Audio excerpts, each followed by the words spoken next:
Patreon member shout out. Monster, how should I feel? Creatures I hear looking through the windows. I will hear their voices. I'm a glass child. I am Hannah's regret. Hey guys, how's it going? It is I, the real Randy Chavez, coming at you today. Episode where I'm probably going to get demonetized and canceled. Guys, if you're new, welcome. If you're not, welcome back. I love you all. Everyone say hello to Dashi. Hello, Dashi. Lyda, that is my Dashi. That is my god dog that protects me, my dog statue. So picture me as an uneducated, straight, not white man. I'm an uneducated, cis male gendered person. I will have a girl coming on here, but explain to me, explain like I'm five, explain like I'm Homer Simpson, Roe v. Wade, because all I really know is that Roe v. Wade, you can't just have an abortion, or you can't just not have an abortion. They can't make it 100% illegal. I know it's trying to prevent one thing from happening. What is it? All right. Well, thank you, Randy Chavez, for inviting me on here. Now, before I say anything, I just want to fully disclose that I'm not a constitutional scholar. Okay. I'm only just now starting law school in August. I did study political science at the University of North Carolina, Greensboro, back from 2008 to 2012. Having said that, so briefly, and what I want to say is that we're talking about Roe v. Wade. Again, I don't know all the intricacies of it because I just kind of accepted it for what it was. I never really fully studied the judicial reasoning of everything. Yeah. So basically, bare minimum, what Roe v. Wade did was guarantee constitutionally a woman's right to choose nationwide. Before that, there was always patchworks. There was some states, meaning you could have an abortion for whatever reason they said. Other states, you couldn't have an abortion for whatever reasons they said. And it created this dichotomy almost. And then finally, it reached the Supreme Court, which ruled in the quote-unquote case of Roe v. Wade that guaranteed a woman's right to choose nationwide, which was reaffirmed in Casey versus Planned Parenthood. And now we are witnessing, actually just tonight, like a few hours ago, a draft opinion of the United States Supreme Court saying that Roe v. Wade was egregiously decided. It is overturned. They overturned Roe v. Wade.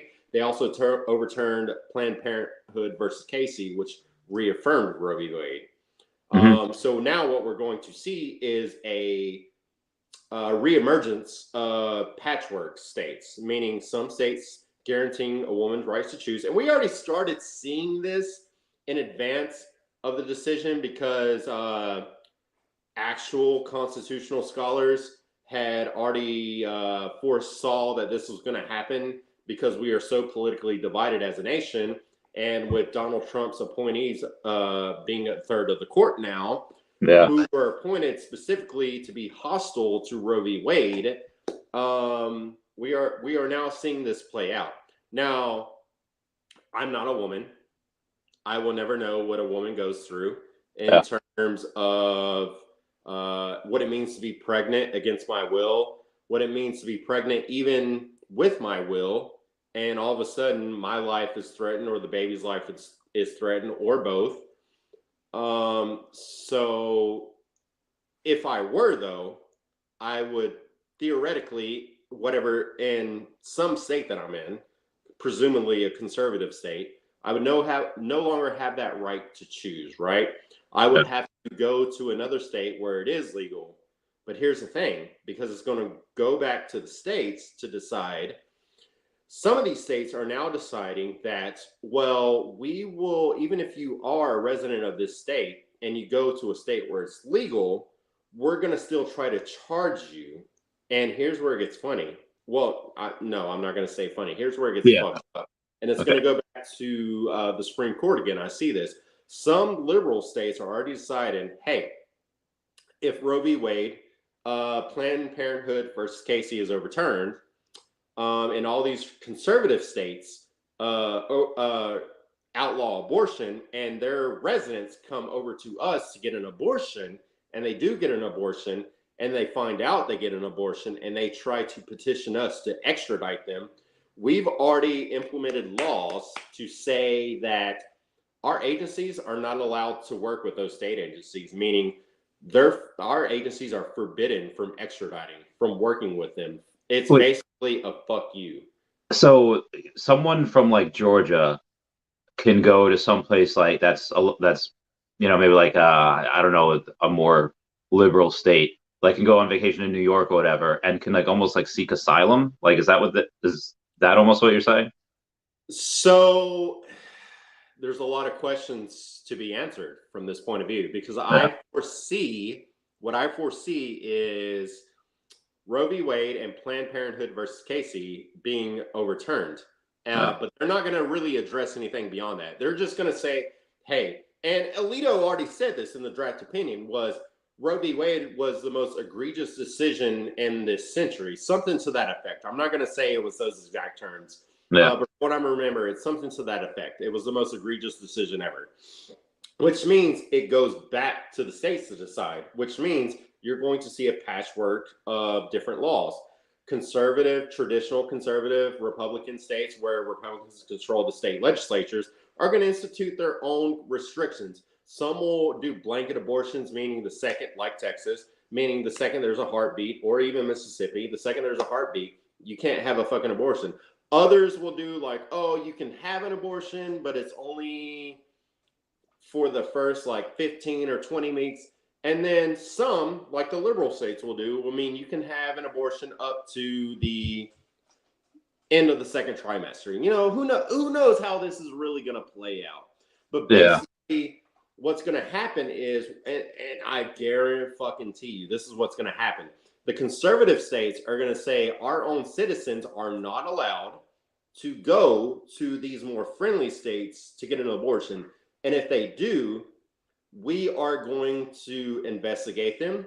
We're going to prosecute them. And even if they're not in the state, if they're in these other states, we are going to try to mandate these other states' jurisdictions under the Interstate Commerce Clause to try to extradite them back to the state so they can be prosecuted. Now there's these liberal states who are saying, well, no, fuck you. No, fuck. If we're playing hardball politics, fuck you. Like, no, they're at the second they cross state lines, they are a resident of us, and you're going to see this. Yeah. If they get an abortion here and they choose to stay here, whether they have property here, whether they have a license here, whatever, they are going to be a resident here. And even if we don't recognize them as a resident, we're just not going to fucking help them. Fuck you. Yeah. You are going to see a very even more divided United States by this decision. Yes. And I don't know if the conspiracy theory, like that's what the elite want. They just want us fighting over something that, I mean, I don't know if this has been, what year was Roe v. Wade, the decision made? I don't remember the exact year, but it was in the 1970s. Okay, so it's been there for about 50 years, give or take. It's been about 50 years. And here's my thing. As an openly gay male, I really worry about this, because you're probably like, Lyda, why do you worry about Roe v. Wade being overturned? You're not a female. You can't get pregnant. Who fucking cares? You don't understand. It doesn't matter. Throughout history, the long arc of history, all you have to do is see that whenever a fanatical government, whether it be a left-wing government or a right-wing government, when a fanatical extremist government comes to power, and when they do come to power, more often than not, they play on the mundane anxieties of the populace. For example, right now, inflation, right? The cost of food, the cost of living, everything's going up. They're going to play on that to come to power. And when they come to power, chances are, I'm not 100% certain, but I would say probably 90 to 95% certain, they're not going to do anything to address that whatsoever. They're going to play on their own insecurities, their own social issues, because that really is what drive narratives in the long run. So when people say, like, why do you care about abortion being overturned? You're not a female. I'm like, do you really think they're going to stop with females? They're going to come for me next. Roe v. Wade was decided 50 years ago. 50. 50 years ago. Do you really think they're going to stop with there, considering gays only got the right to marry under Obergefell in 2015? Yeah. 50 years ago, 7 years ago, like, they're not going to stop there. They're not. So there's and a couple. At the end, they just say, no, we're stopping at abortion. Gays can keep their right to marriage, whatever. It's still an affront to equality. It's still an affront to the expansion of rights. Before I came on, I tripled researched the history of the Supreme Court in terms of expansion and reduction of rights.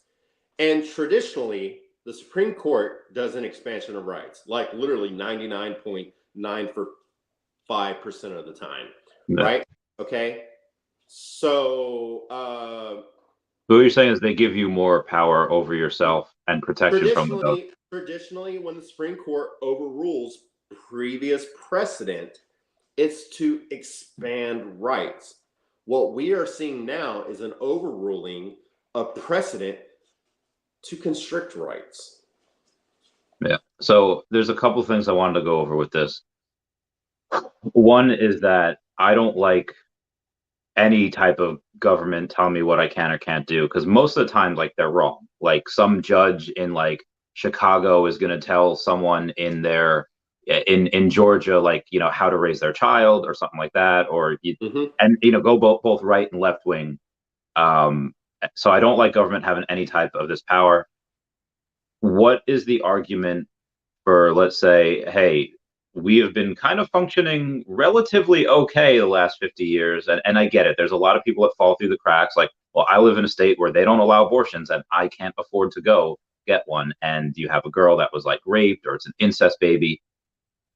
Yeah, I get that. Those are horrible situations and those people need to be helped. But for the most part, I think that this has been kind of doing okay, unless I'm wildly out of touch here. Do you think that? What do you mean, okay? Like, I think that what the laws that have been Roe v. Wade, okay, if you get pregnant and you don't want to be pregnant, you could just go to a state that allows, that has like a Planned Parenthood that goes, you can get an abortion. And if you think that, hey, this life inside me doesn't matter what I think or I care about, then you can keep it. You kind of have that right. What do you think about? So, in your opinion, is this something that could be argued as, well, now all humans get a chance to live before they get killed? Or is it like, okay, now this is women are going to get hecked here, like, in a really bad way, and the foster system is going to be all messed up, and the adoption system is going to be all messed up? Or do you think there's going to be other stuff, like people doing at-home abortions? Well, Chavez, it's already been kind of argued that the differences of everything that you just elaborated, right? No. So what we're seeing is a patchwork of laws. That's specifically why the past three, well, no, I won't say the past three, minus what Biden's recent appointee, who was just confirmed to the Supreme Court, Ketanji Brown Jackson, take her out of the picture. The three Donald Trump appointees, that's the reason why they were appointed, was to be hostile to equal rights. Literally, they were vetted and put forward by the Heritage Foundation, the Family Council. I can't remember the exact name, but something. Was it hostile towards? Well, I mean, because this one seems like you could make the argument. Again, I have to play devil's advocate for whoever I have on here. Fine, go ahead. Yeah. It seems like they would be equal rights for people, like a lot of libertarian, which I don't really identify as anymore, but their argument is like, okay, well, not your, like, there's a government, this is not your body, so you don't have anything to say about it. Well, there's a little human inside you. Shouldn't that person have a? Here's the thing, Chimchuk. They're not Chavez. Here's the thing. They're not fucking deciding Oh, well, the federal government is not going to fucking say you have no rights over your body. Well, I mean, essentially they are saying that because they're delegating it back to the states. But the states are also saying what's going to happen is you're going to see states implement laws that says their citizens have no rights over their bodies. This is when you can do, Chavez, you can do all the desegregating that you want from federal government control. These states are going to run away with that. You know what I mean? They're going to implement their own control over people's bodies. And it's not going to stop with females. It's not. You're going to see a denial of the LGBT people community. You're going to say gay people can no longer have a right to marry. You're kind of already seeing it in Tennessee. It hasn't passed yet, but in Tennessee, they're trying to implement what's called a common law marriage, actually on the books, meaning one man, one woman marriage. And it's specifically targeted in hopes that the Supreme Court would overturn Roe v. Wade, meaning, okay, if the Supreme Court overturns Roe v. Wade, they might overturn other previous Supreme Court precedents. All we have to do is implement laws that conflicts with Supreme Court precedent. It'll go back to this new Supreme Court that is beneficial and friendly to us, and then they'll rule in our favor. And then we see back to the states of making up their own rules of what defines marriage. All right. So just going back to what you said about the 3 justices being put on by Trump that were against equal rights, they were against equal rights like for women. Is that the thing that's being targeted, or equal rights for like gays, minorities, or is it just specifically the Roe v. Wade and that was their shot? Like that was their, we don't care what happens with anything else. They just want to overturn that. Right. So Chavez, whenever Donald Trump was before president, when he was a candidate, when he was running, one of the big ticket items was Supreme Court justices, which has been a thing for a lot of the campaigns, right? But it became more prominent during the 2016 campaign between him and Hillary Clinton.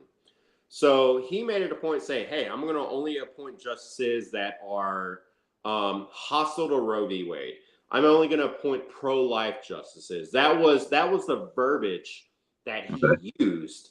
And that's the verbiage that he used to make his appointments whenever the Heritage Foundation, the Family Council, all those hyper Republican, hyper family social conservatives put forth the blue list of, hey, you should appoint these people. Because mind you, his absolute last Supreme Court Justice nominee, who now sits on the bench, excuse me, I think I said bitch, but she is a bitch. Amy Coney Barrett never tried a case. She never tried a case in her entire life. Granted, really? Liberals did that once before. I want to be fair. They did do that before with Earl Warren during the Kennedy administration. He was the governor of California. He was a licensed and trained lawyer, never served as a judge, and he was appointed as the Chief Justice of the Supreme Court. So I want to be fair, right? You know me. I like to be fair. So there is a history of precedents doing that. She was specifically appointed, as was his other appointees, not just her, to be hostile to Roe v. Wade, to be hostile to a woman's right to choose. Now, granted, he never elaborated beyond that, meaning, oh, I don't just want her to be hostile to this. I want her to be hostile to other things. But it's expected, right? It is expected. And I watched her interviews before she was a justice, and she's not on my side. Okay, so she's not on my, and what I mean my side is my community side, my LGBT side. She's not on my side.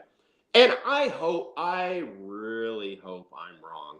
I really do. I hope I'm the most ignorant motherfucker in the world when it comes to this. I hope that her and Brett Kavanaugh and Neil Gorsuch proves me wrong, but I don't think I am. So How much do you think of her in those interviews that you saw was her actual feelings versus her, I'm just going to say what I need to say just to get elected? And she doesn't really feel that way. Like Oh, in that, it was 100% her feelings because she knew she didn't have to care. She didn't have to care. yeah, I don't think she ever anticipated being appointed a Supreme Court justice, if I'm being honest. I don't think she ever anticipated that. yeah. She was just saying what she believed, which is fine. Say what you believe. I don't care. Really, So, seriously, I don't fucking care. Say what you believe. I do not care. I honestly don't think she believes she was ever be appointed a Supreme Court justice, and then it happened. so question. This is obviously going to spark a crazy controversy. And in 2020, when we were all supposed to be inside and socially distancing, we happened to have a travesty of justice where a bunch of black men were killed by police, and it was happened to be by a lot of the bad cops that were there at the time. And then we had a summer long like violence, cities on fire, whatever. Do you think that'll happen here now with this? Because See now that there's no like ever since the Ukraine Russia war pandemic, what there's so I now don't there's I don't think the Ukraine war has anything to do with it. I'm gonna be honest with you. I think a lot of people are going to be unmoved by the overturning of Roe v. Wade and Planned Parenthood versus Casey. Most people, actually, the vast majority of people, are going to be more concerned about inflation, the cost of living, the price of food, the price of gas, anything you can think of, prices, rent. yeah. uh, Trying to be a first time homeowner. It's hard. Everything's hard. Not saying that those people don't care about equal rights for everybody, because I firmly believe the polls when they say like 70-80% of the country believes in a woman's right to choose. They believe in gay people's right to marry who they want to marry, to love who they want to love. I believe those polls. What concerns me is the fact that those people are, and I say this with some hesitation, is that all the social issues, especially, and I'm sorry, I really hate to say this, if they're straight people, especially straight white people, those social issues Doesn't really affect them. rank really low because they already have their rights. They know their rights are not going to be taken away. And Yeah, that's a fair point. I really hate to say that. I really do, but I'm sorry. But as an oppressed minority, how I am I supposed to think? I can confirm that because like this is something that for me is like kind of part of history and it's good to talk about. But yeah, my life doesn't really change with this. I mean, my girlfriend don't want to have kids. We don't want to. So we're not going to get pregnant. That's yeah. I'll never be pregnant myself as a man, and so yeah, this doesn't really affect my day to day life but this affects like half the lives of America because half of American are women. But yeah, It is, I'm but agreeing with you. not the entirety of that half agree with what we're saying. That's a There's a good point. sizable portion. There's a lot of conservative women out there, and there's nothing wrong with that. You can be a woman, you can be conservative. There's no law saying you have to be woman and liberal. There's nothing at all. You can have difference of opinion. I just think where the problem comes into play is where you're like, well, my rights are protected, or so you think they're protected. So I'm okay with other women, other men, whatever, who are not me having their rights taken away because all you have to do is look at the long arc of history. You have to look at Benito Mussolini. You have to look at Joseph Stalin. To some respects, you have to look at the United States. You have to look at China. You have to look at, hey, they came to power saying that they were going to solve the most menial of issues that I have here, and then they go crazy wild. They go crazy wild. They don't even focus on the one issue that they came to solve, the one issue that they played along on to get elected. They're going for the full social issues. No matter what, look at the long arc of history. Everything is a social issue war. Economics, Yeah. it evolves on its own. It evolves on its own. Chavez, you can agree with that. Economics, capitalism, it evolves on its own. Business leaders decide on their own what they're going to Capitalism is do. beautiful. Every war in existence, in a history, there's a social issue, social norms aspect to it. So question, how much, and this is, I'm not saying I necessarily agree with this, but it's a question. How much of this is like, because we've recently had a lot of wokeness the last few years. Okay, I see they're so- coming for me next. It's fine. I can address that. Well, question, how much of this is the, pendulum going all the way from like super woke left, like everything is, queer and left, and you're, the pendulum swinging from that way to the right, and how much of this do you think is like, this is personal for you, like, like, and your body goes into shock because if this happens, then they're coming for you next. Like, how much do you think is one versus the other?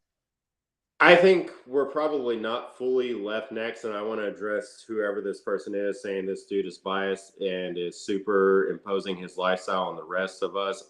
I'm sorry, Chavez. Am I imposing my lifestyle on the rest of you? Spreading FUD claiming they are coming for me next. So you're not imposing like your lifestyle or anything. But I didn't think I was. I just wanted to make sure. Am I imposing? Yeah, no, I don't think so.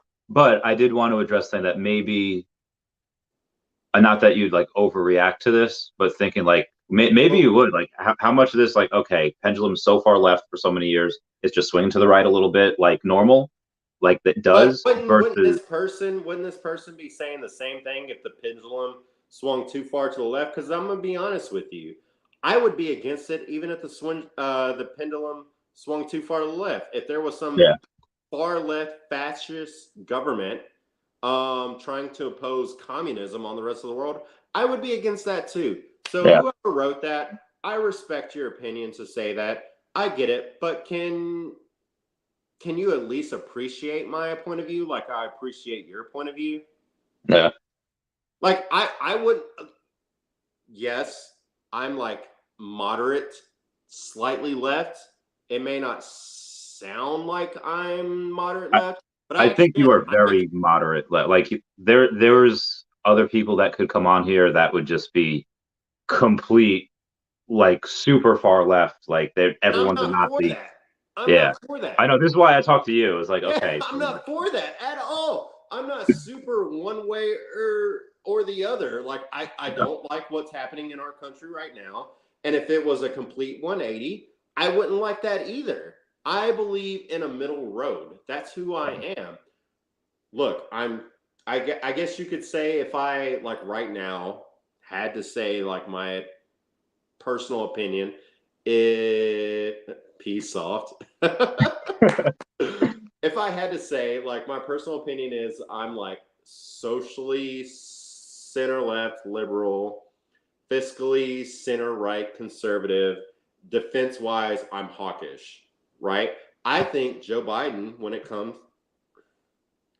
comes to the Ukraine incident, and I retract that. I'm not going to say Joe Biden. I'm just going to say our government in general, regardless.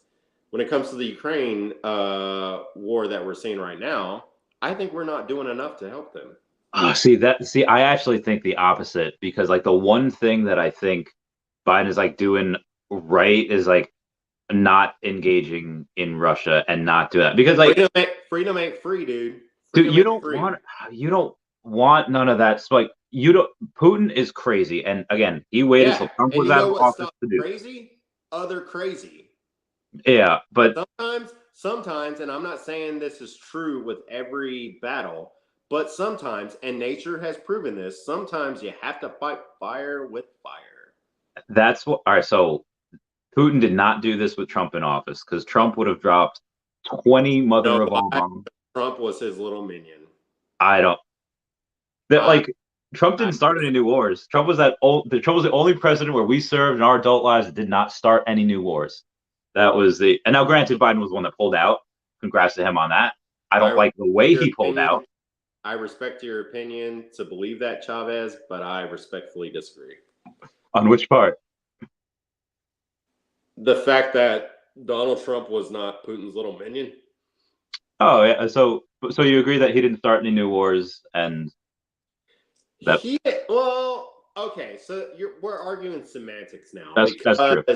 He did renege on promises with the Taliban, which I honestly, you can't trust the Taliban. Nobody whatsoever. He did let Taliban fighters go. And some to a lot of those Taliban fighters were in Kabul, were in Afghanistan whenever the country fell. So, by extension, you could say, no, it's okay. You can put those comments up. I want to see. This was just about Omi. This is our crypto that is slowly going to the bottom, like Dan Lee said before. But by extension, you can say that he had a hand in it, right? Yeah. Do you think he released those fighters saying, hell yeah, they're going to go to Kabul and they're going to kill some Americans? No, he's not crazy. Donald Trump didn't do that to kill Americans. He didn't. He didn't think it was going to happen, but it happened. Did this current administration do anything to save Americans and our allies? No, because they were too on principle. But I'm sorry. Hello, who is this? Hey, Carrie. This is Carrie. She's a good friend of mine. We met we went on Facebook like a decade ago, but we met in Anaheim last year. Yes. She came on the podcast. Okay. Sorry. Well, let's stop talking. What are we chit-chatting about tonight, fellows? Let's do it. But I want to hear from you, Carrie, okay? Because you just joined us. So chime in, talk about whatever. Let's hear it. Let's debate it. Debate what? Are we talking about Roe v. Wade? Yeah, we started on that. We got off a little bit about Trump. We can talk about whatever you want to talk about. I like to think of myself as an intellectual. I can chime in on just about anything but sports. Oh, almost the same here. I do like sports, though. Yeah. So, Carrie, you lead the way. Well, I was just wondering what the argument is about Roe v. Wade. So I'm going to just be really upfront with everybody here. I am a conservative, but I am not a social conservative. Okay. So I don't think that abortion should be illegal, but I've always felt that it should be handled at the state level. I've never thought that it should be a federal law. I always thought that it should be handled at the state level. And abortion cannot be made illegal because women will have abortions. It's going to happen. They're going to have abortions. It can't be made illegal. But abortion on demand is not the right thing either. If you are old enough to fuck, you are old enough to take birth control. You don't have to use abortion as birth control. That's all. That's a good point. And on top of that, okay, so say for instance, about 9% of women who are on the birth control pill will still get pregnant. Okay, it's a lot of women considering the amount of pills about 91% effective. I thought it was more, but damn, that is not effective at all. It can be, but there are different kinds of pills. You have mini pills so that women don't have. The body is different for everybody. The body is different. Yeah, so like for instance, after I had Holland, that's my youngest daughter. She's going to be 18 this year. After I had Holland, when I was pregnant with her, I had something called HELP syndrome, and what it was that being pregnant with her, my body was trying to kill her off, and when it couldn't kill her off, it was trying to kill me off. So what birth control will often do is mimic, like when you're about 3 months pregnant, it'll have the same sort of hormone level.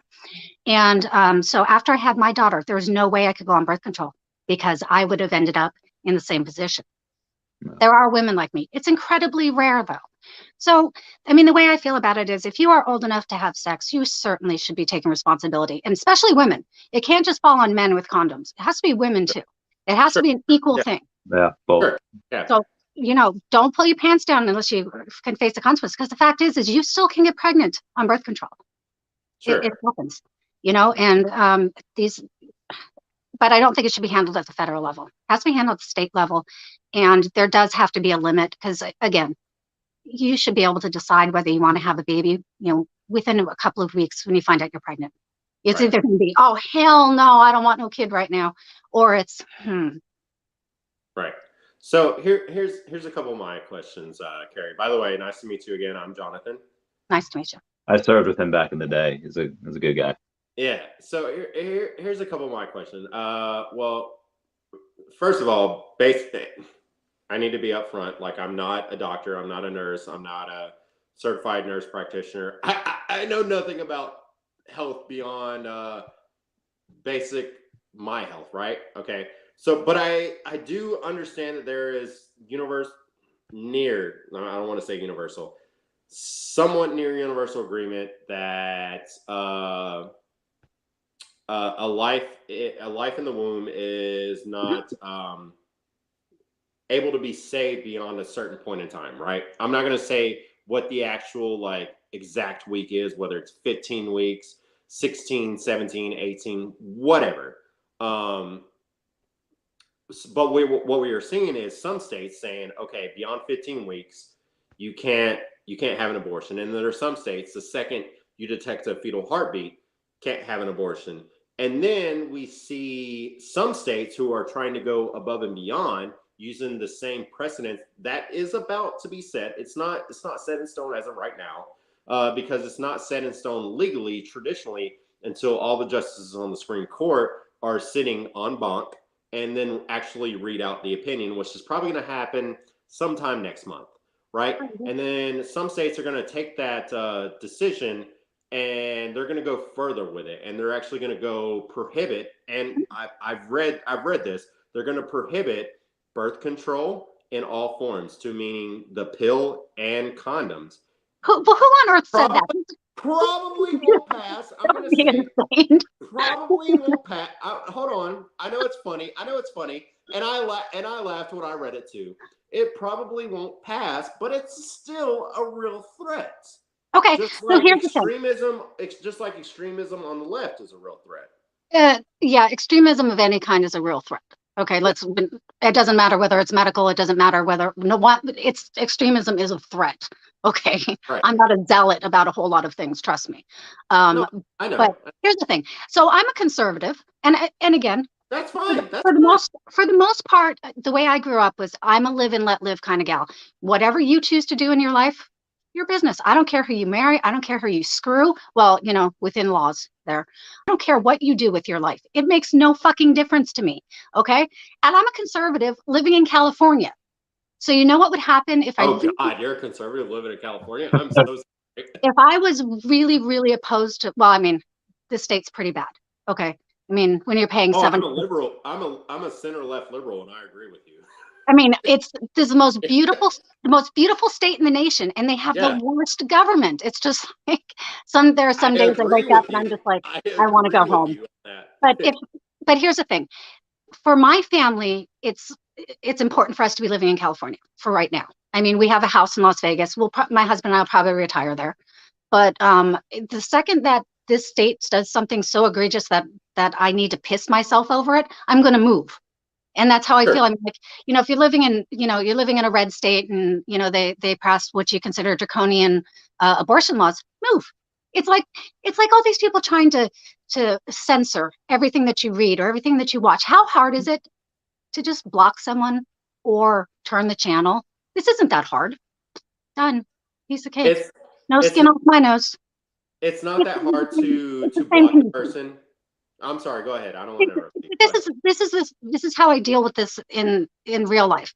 If there's something that I truly get to the point where I hate so much about what the laws that they're passing here that it stabs me in the heart, I'm going to leave. Which, trust me, I could practically move in any state anywhere else and not pay what we pay here. You know, it's just I think that we just need to let it play out, because truthfully, I don't think it ever should have gone to the federal level. I don't think it should have. But again, can't make abortion illegal. Women will have abortions. I mean, my grandmother, she's from Sicily. So I always call her, it's terrible, I always called her an ignorant peasant. But she really was. I mean, we didn't speak English to my grandmother. She only spoke Italian. But you speak perfect English now. Thank goodness for that, right? But when they moved here, she was married off at 14. And they lived in Chicago. She was married off at 14 by her parents. And the guy that she married, if he fancied himself a playboy, didn't want to have kids. So my grandmother got pregnant twice, and he told her she had to see his doctor. And because she was so ignorant, she didn't know any better. He was performing an abortion on her twice. Damn. So, I mean, women and in that particular instance, her husband, they will find a way to have an abortion. So does it need to be safe and regulated? Yes. I Yes, feel the it same does. way. I feel the same way about prostitution. Legal and safe. Thank Yeah. you. Me Can we do that? too. Preach. Legalize prostitution. Well, Legalize marijuana. That's just how I feel. Yeah, marijuana. so the thing is like in certain counties, especially Nye County in Nevada, of course, prostitution is legal. It's highly, highly regulated. These girls are tested. Within reason. Wait, they are tested every week. Do you know how many cases of AIDS have come out of a brothel in Nevada? I do not. Not one. Really? Not one until, get this, they hired their first male prostitute. And this was before I moved here, so we're talking a dozen years ago, probably. And then, you know, And then it happened. that broke the record. Yeah. So, Carrie, what about people like right now? Like, again, I think it should be a state's issue also, but what about people that can't afford to move? That's like, hey, I don't like this, but they're so poor, or they have kids and they don't want to raise their kids in that way. That's Well, where I was going with it. that does become a difficult issue, and I'm lucky in that instance. But especially if you're poor, Jesus Christ, be on birth control. No offense, Jesus. I mean, But it goes back to those states that are now trying to use this same precedent. Granted, it's not nationwide yet because this was only a preliminary draft. It's not official until the Supreme Court just sit on bonk and actually read it on the bench. Then it becomes national law. But we don't even know what's going to happen. Although I'm assuming that they're going to overturn it. What precedent they're using for it, I don't know. You don't have. Here's the thing: you don't have to come up with a precedent. You just have to say a previous court erred in a decision. Yeah. That's what Brown versus Board of Education did with Plessy versus Ferguson. Plessy versus Ferguson said separate but equal was legal. Brown versus Board of Education said, no, the court was wrong. Fuck them. They were old. They were ignorant. Fuck them. That's what's going to happen here. You don't have to rely on a separate precedent to overturn another precedent. So use your vote very, very wisely. That is the best advice I can give. My daughter, like I said, she'll be 18 on the 4th of July. And I told her the very first thing that you do is go register to vote. You vote, I mean, if you're going to vote Republican out here, well, we're in Orange County. So Orange County is still relatively red. But as a Republican, your vote really doesn't count in California. But that's still, the thing. It's still your civic duty. It's your civic duty to vote. It's your civic duty to hold your politicians responsible. You hold their feet to the fire all the time, whether you like them or not. I thought Trump was freaking fantastic. I thought he was hysterical. But there are plenty of things that he said and did. Then I thought to myself, Jesus, hold his feet to the fire a little bit, but you have to vote. So you have to vote. And I'll be honest with you, I didn't vote for Trump either time, 2016 or 2020. But even as a center-left, liberal-leaning voter, there was some stuff that I agreed with. And by some, I mean only one thing. One or two. I agreed with his abrasiveness, right? I did I agreed with his abrasiveness. Why are we still going with the status quo, right? If it's not working, if it's creating this division in the country, why are we going with this? Now, but yet we elected Biden. Huh? But then, we've elected Biden. He's incredibly divisive. Incredibly. I mean, he always has been. I mean, some of the things, if you read or just listen even to some of the things that he said in the past, to me, the 90s. My God. It's shocking that not that he's president, that it's shocking that he's in politics. But there was plenty of stuff Trump said in the 90s too. Granted, he all said crazy things in the 90s. Yes, but Trump never made laws. Yeah. Trump never made the it wasn't the stop and frisk. What was the one that Biden had? Which ones? Are you talking about the busing law? Maybe. Part of it was one of them. He said he didn't want his children going to school in the jungle. Yeah. Yeah. That's some pretty sick shit. And I don't agree with that statement. That's my problem with But politics. that's the thing. He should never even saying those things. He should never have been elected to office again. Because when he said them, we weren't talking about, we were dealing with our racist great grandparents who didn't know any better because they're a bunch of ignorant peasants. You know. Here's my problem with politicians is they're this day and age, and it. Let me take that back. It's not just this day and age. It goes back a couple decades, a few decades, even to when Biden was like 30 years old. You know what I mean? Like they're too opportunistic these days. They only care about, hey, my next election. They only care about the next higher ranking office. They don't really care about, in my opinion, and this is just my opinion, they don't really care about solving the actual problems of the populace. And I think that's what's going to lead to real civil conflict in the future. Again, I don't want that. It's not even in the future. It's now. It's now. Happen. You know, it's let's just agree on one thing. Biden's been in office for way too damn long. We need some term limits on these people altogether. I mean, and age limits. Age limit would be. I mean, you know what? There are some people, like my husband's mom is like, I think she's like 86 this year. She's sharp as a tack. I mean, she could literally be president. She'd be great at it. And yet I know people 20 years younger than that. I would be like, oh, I'm not sure. No. Yeah. Then you have one of your state senators, Dianne Feinstein, who's 90 and losing her mind. Oh, she's gone. So is Pelosi. Sometimes I don't watch the speeches. Scares the crap out of me. Like her either. Pelosi's in Ukraine right now. Dude, I don't know who's in charge of her Twitter. She's out of Ukraine, but I don't like her either.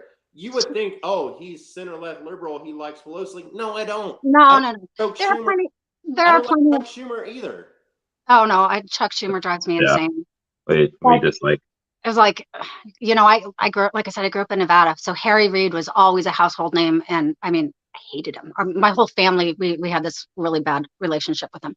But I swear to God, I never thought that I was a mean person. But when he died, I was kind of like, yay. Well, I'm not gonna lie to you. I felt slightly guilty about it, but then I was thinking, he's just that he caused so many problems. Well, so many problems. Whenever some of these politicians, and I'm not even going to name names, but I'm going to say some of these politicians, left and right, actually a lot of these politicians, left and right, whenever they finally croak of natural causes, because I would never wish anything else beyond that. I don't want them to be assassinated or anything like that. No. Ever. But when they finally do die of natural causes, I'm going to be like, thank fucking God. Sometimes you just think to yourself, the world is a slightly better place. I know that sounds terrible. No, it's true. Terrible for say that.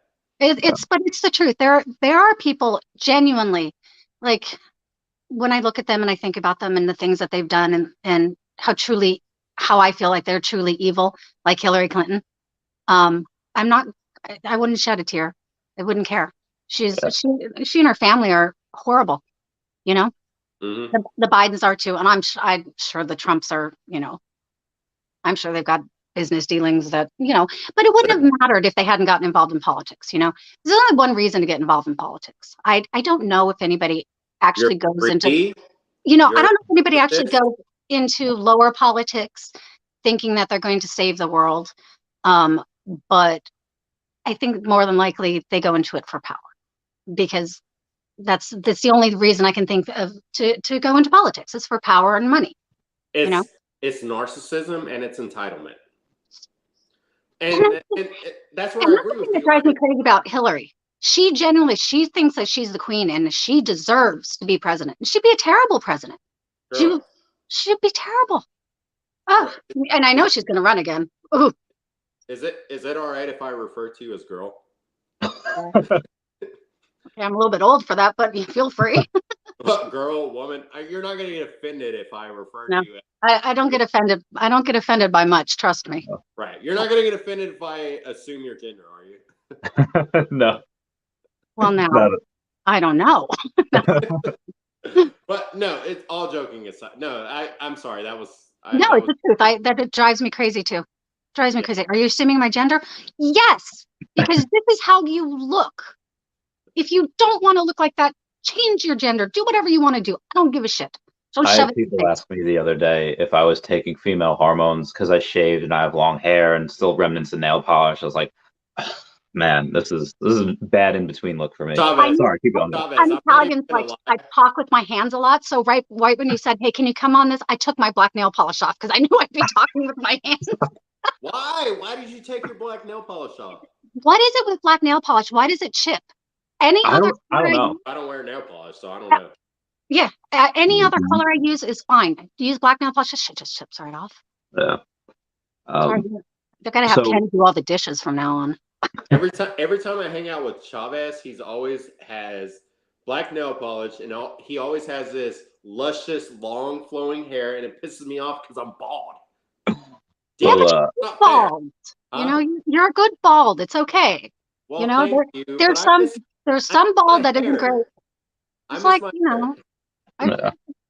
I don't know. We're still having a debate on my Facebook page when you get gray hair because I'm still waiting for that. It's Oh, like yeah, God forgot about me. Yeah, I answered on that.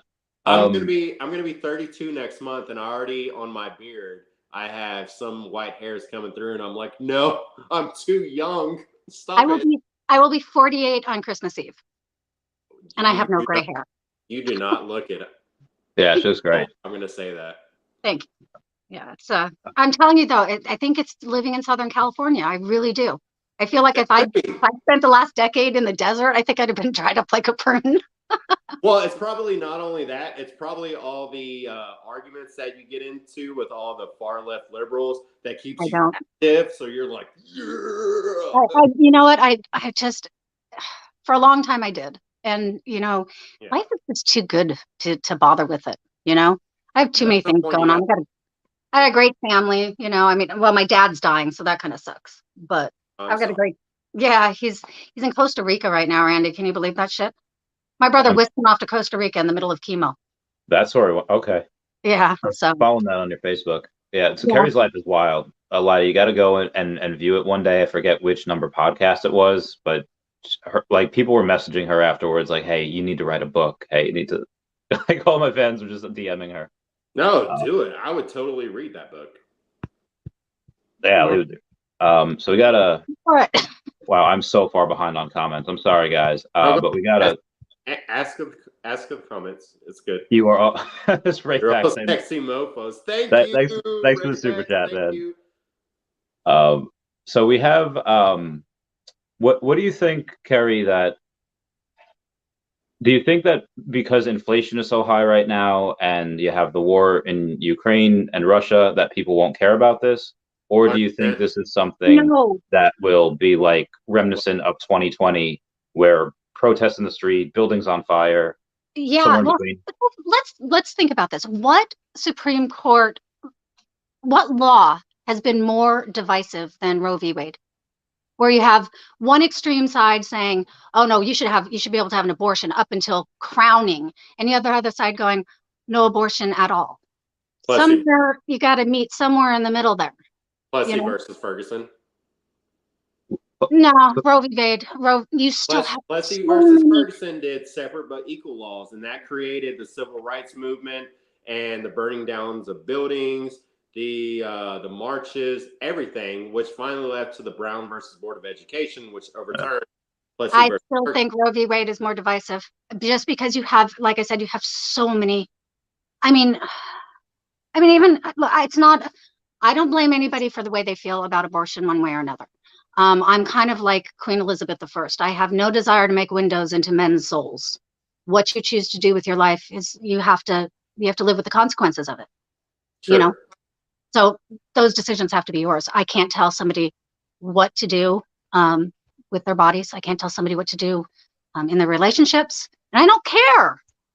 And on the other side, don't tell me, whether I can be armed or not. Yeah. Oh, I'm a huge second rights supporter. As a registered Democrat, I love me some guns. Randy can tell you because he met me. I'm a pretty goddamn small person, right? I'm like 5'3" and weigh 95 pounds, and I'm 3 inches. What's that? That's what she eats. So, yeah. I eat anything I want. Like I can eat, Yeah. never gain any weight. My daughters are 3 inches shorter than me. Oh my God, they're so small. Holland is so tiny. She doesn't even break 90 pounds. And, Oh my God. we have this coyote problem going on out here. Oh, they're gonna hunt her. Oh. Yeah, they did shoot that coyote though. They caught Okay. him. Yeah, there's a coyote that got a girl's face, but glad they On got the the coyote. On the beach, did you see the video of it? No, I didn't know there was a video. But There is it was, video you of said it it. was like the mom's fault though, right? Like the mom like wasn't paying attention and she wasn't like on her, she was like on her phone. So what ended up, I saw the video. So I live in Huntington Beach, and it's called Surf City, USA. And so we have really, really big waves. We have the US Open of surfing here and everything. So the ocean here is very, very loud. And this coyote had been stalking the beach for more than a week apparently, and people were feeding it. And they had their 2-year-old daughter out at it was about 10 o'clock at night, dipping their toes in the ocean, they said. And it was a freezing cold night. And the little girl was behind the mother, and the coyote pounced and dragged her off and just. Oh. So it's like, and here, luckily here, it's legal. So if I encounter a coyote, I can shoot it. It's legal. That's good. Good. And it makes me feel bad though, because, I've dealt with coyotes my whole life. But I've never seen them aggressive. Even in the desert where food is scarce, I've never seen them aggressive like this. What do you think that is? Well, I think it is it's because we're destroying a lot of their habitat, and that's no. true. So where the coyotes come from here, they come from 2 places within this downtown area. So they come from Central Park, which is very well protected, lots of wildlife there, and they come from the wetlands in Bolsa Chica, so another protected area. So we're not encroaching on their territory. What it is they had a huge population boom in coyotes. So, it was just a kind of perfect storm. Okay, I keep reading, people are complaining all the time. Oh my God, my cat got snatched or my dog got snatched. I left him out overnight. We have a coyote problem. Why would you leave your small animal out overnight? What do you think is going to happen? Their food. The little girl was small. The coyote was not much bigger, or was about the same size as her. I would think in California it's illegal to keep your personal pet outside. I mean, Huntington Beach, I literally watch people. I literally watch there. So it's a relatively public lifestyle here, because everybody parks here and they walk to the beach. And I watch, there's got to be at least 10 people a day I saw pushing strollers. It's not a kid inside, it's a dog. They dress them up. They take them to restaurants. They bring them to the farmer's market. They take them to the grocery store. It's like they're their kids. So they don't have a whole lot of regulation on pets out here, and they don't have a whole lot of regulation on coyotes, because this ultimately is the city's fault. They knew that coyote was roaming that beach. They did nothing about it. How long did they know about that for? Well, so when they HPPD, they posted on Facebook warning people about it, and the people who were commenting on it, they live here. They're like, yeah, that coyote's been out there since last weekend. He's been on the beach since last weekend, and people were feeding it, and so it's naturally going to come back to where they knows it's going to have easy food. Yeah. And and unfortunately, a 2-year-old little girl is easy food for them. Well, at least they thought so. Right. Well, coyotes is going to try. Well, yeah. I mean, I guess one woman, she commented she was walking her little wiener dog, and she was walking between. She was walking on a road that had golf courses on either side, and she got chased down by a couple of coyotes and some golfers that were on the golf course. They came out with the golf clubs, chase them off.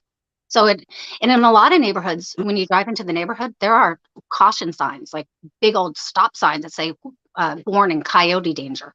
Well, it's the same thing in Florida with gators. California, it's not like, it's not like you're in the middle of the desert here. It's just they just roam free, and fish and wildlife, they don't do enough. They need to be trapping them and getting them the hell out of here. Yo, Chavez, when you move to Florida, you're gonna have that problem with gators, man.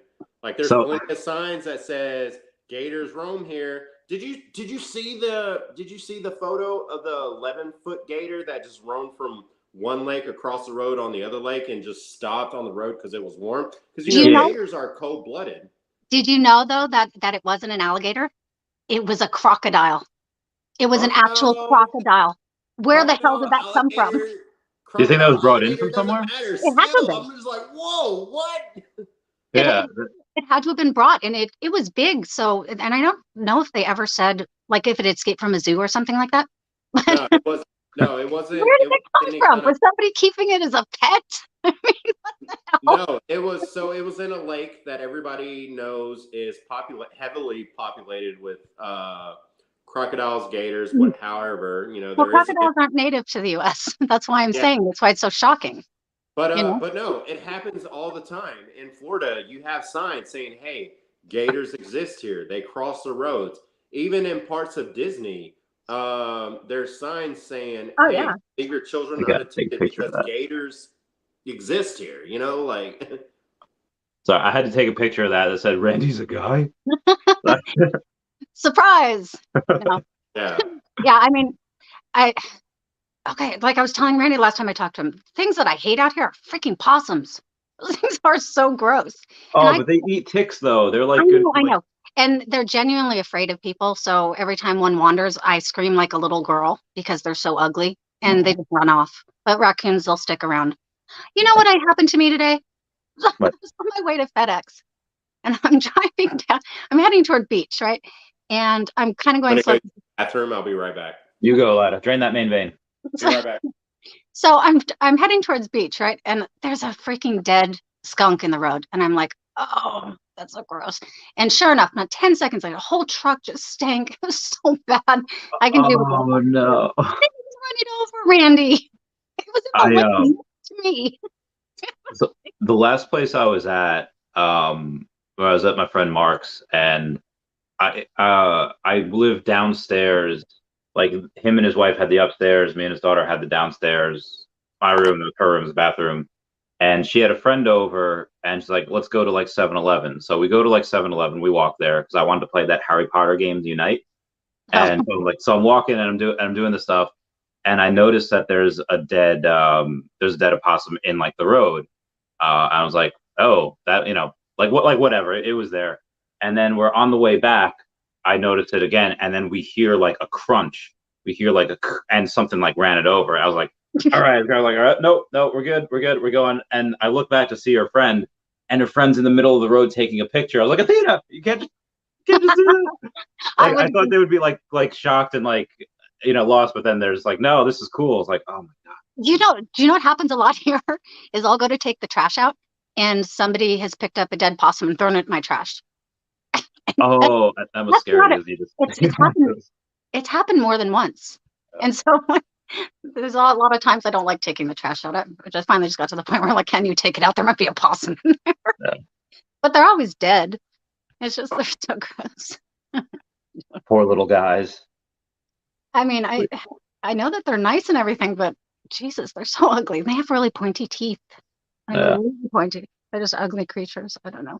But they gotta do something about the coyotes here, because you shouldn't have to walk around armed in Huntington Beach. You know what I mean? Yeah. There's, hi there. Our biggest crime here. Well, first of all, we're like almost the DUI capital of the world. I swear to God. About every other Friday night, they have a DUI checkpoint, which I always avoid because I don't drink and drive.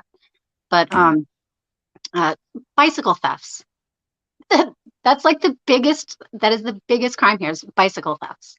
Huh. Bicycles really? I thought it would have been like, so I remember a few months car break-ins. Like a year ago, it was like people were literally busting down windows to department stores and pharmacies, just robbing drugs and like expensive clothing. Like not in Huntington Beach. That's not going to happen. There's, like I said, this is a pretty red county. A lot of people armed. Like my next door neighbor. Yeah. Oh, she cracks me up. She's so funny. She's got these miniature greyhounds, and they're such little assholes. And as soon as they start barking, man, that girl can take her flip flop off and hit that dog from 10 feet away. She's cracking me up. But we had an experimental circuit board delivered to our house one day, and we weren't home, but they were supposed to have a signature. It was like a $15,000 board, and somebody walked package box. What's that? It was 15,000 because it was a single board that was made. So when you have them done, They're often very expensive. And we had one delivered to the house, and my neighbor was out, and someone came up and took the package and wandered off, and we weren't home. And Cammie, my neighbor, she's like, Carrie, we chased him down. She's like, if I had been in the house, I'd have grabbed my gun and shot him. Oh, damn. This is a girl. She's a few years older than me. She has had such great work done. She looks like she's like 30, you know? So, Right. so she's really, really elegant, you know, opposed to me, as you can see.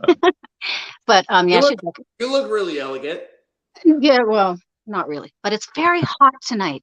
It's hot and really, really muggy. Oh, I'm jealous.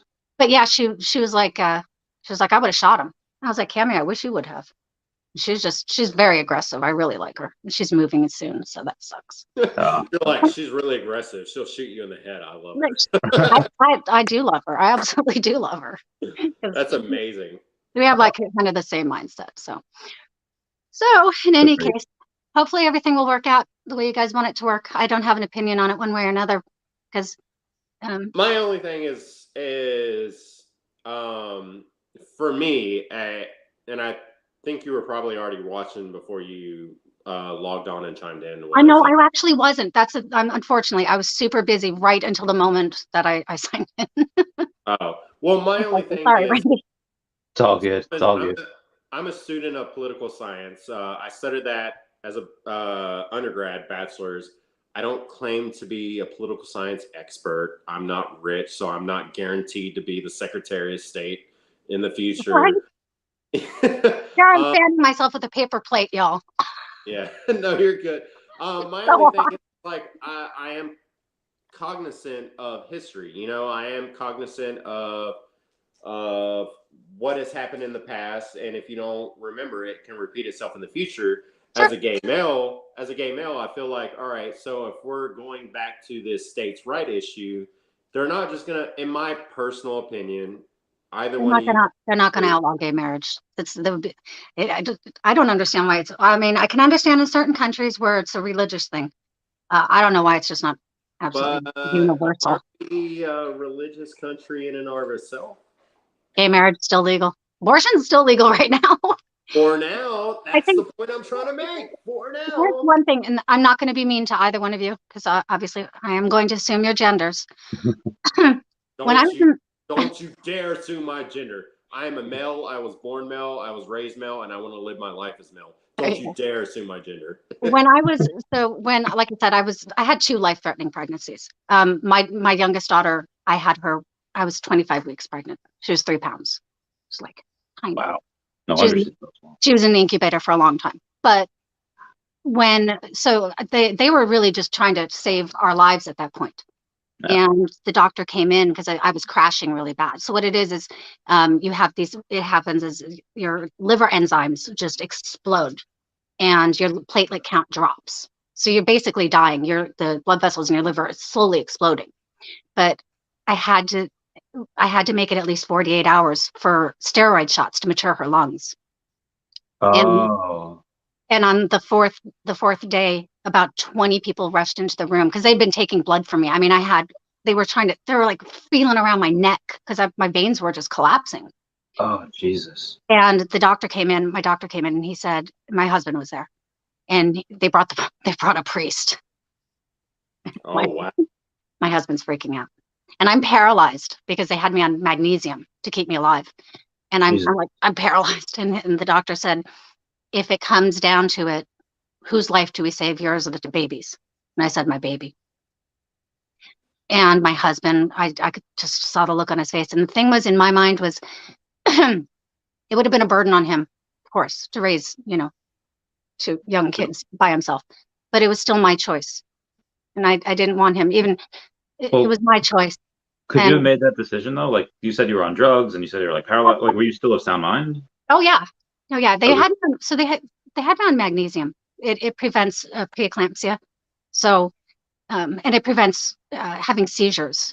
HELLP syndrome is deadly. The only cure for it is delivery. It's the only way you can cure it. Otherwise, the mother dies very quickly too. Jesus. Yeah, it was a very strange thing. I thought I had heartburn. And so I was taking Zantac throughout my whole pregnancy. I was taking Zantac. Nothing would work. I'm like, Ken, I think we need to go to the hospital. And it was like, my husband's super busy with work. And he's like, are you sure? So we get there and the nurse is like, yeah, we're admitting you. I said, until when? I was like 15 weeks away from, my due date. Yeah. And I said, until when? She says, until you deliver. I'm like, I'm not laying in this hospital for 15 weeks. She's like, oh no, honey, you won't make it 15 weeks. You won't make it 4 days.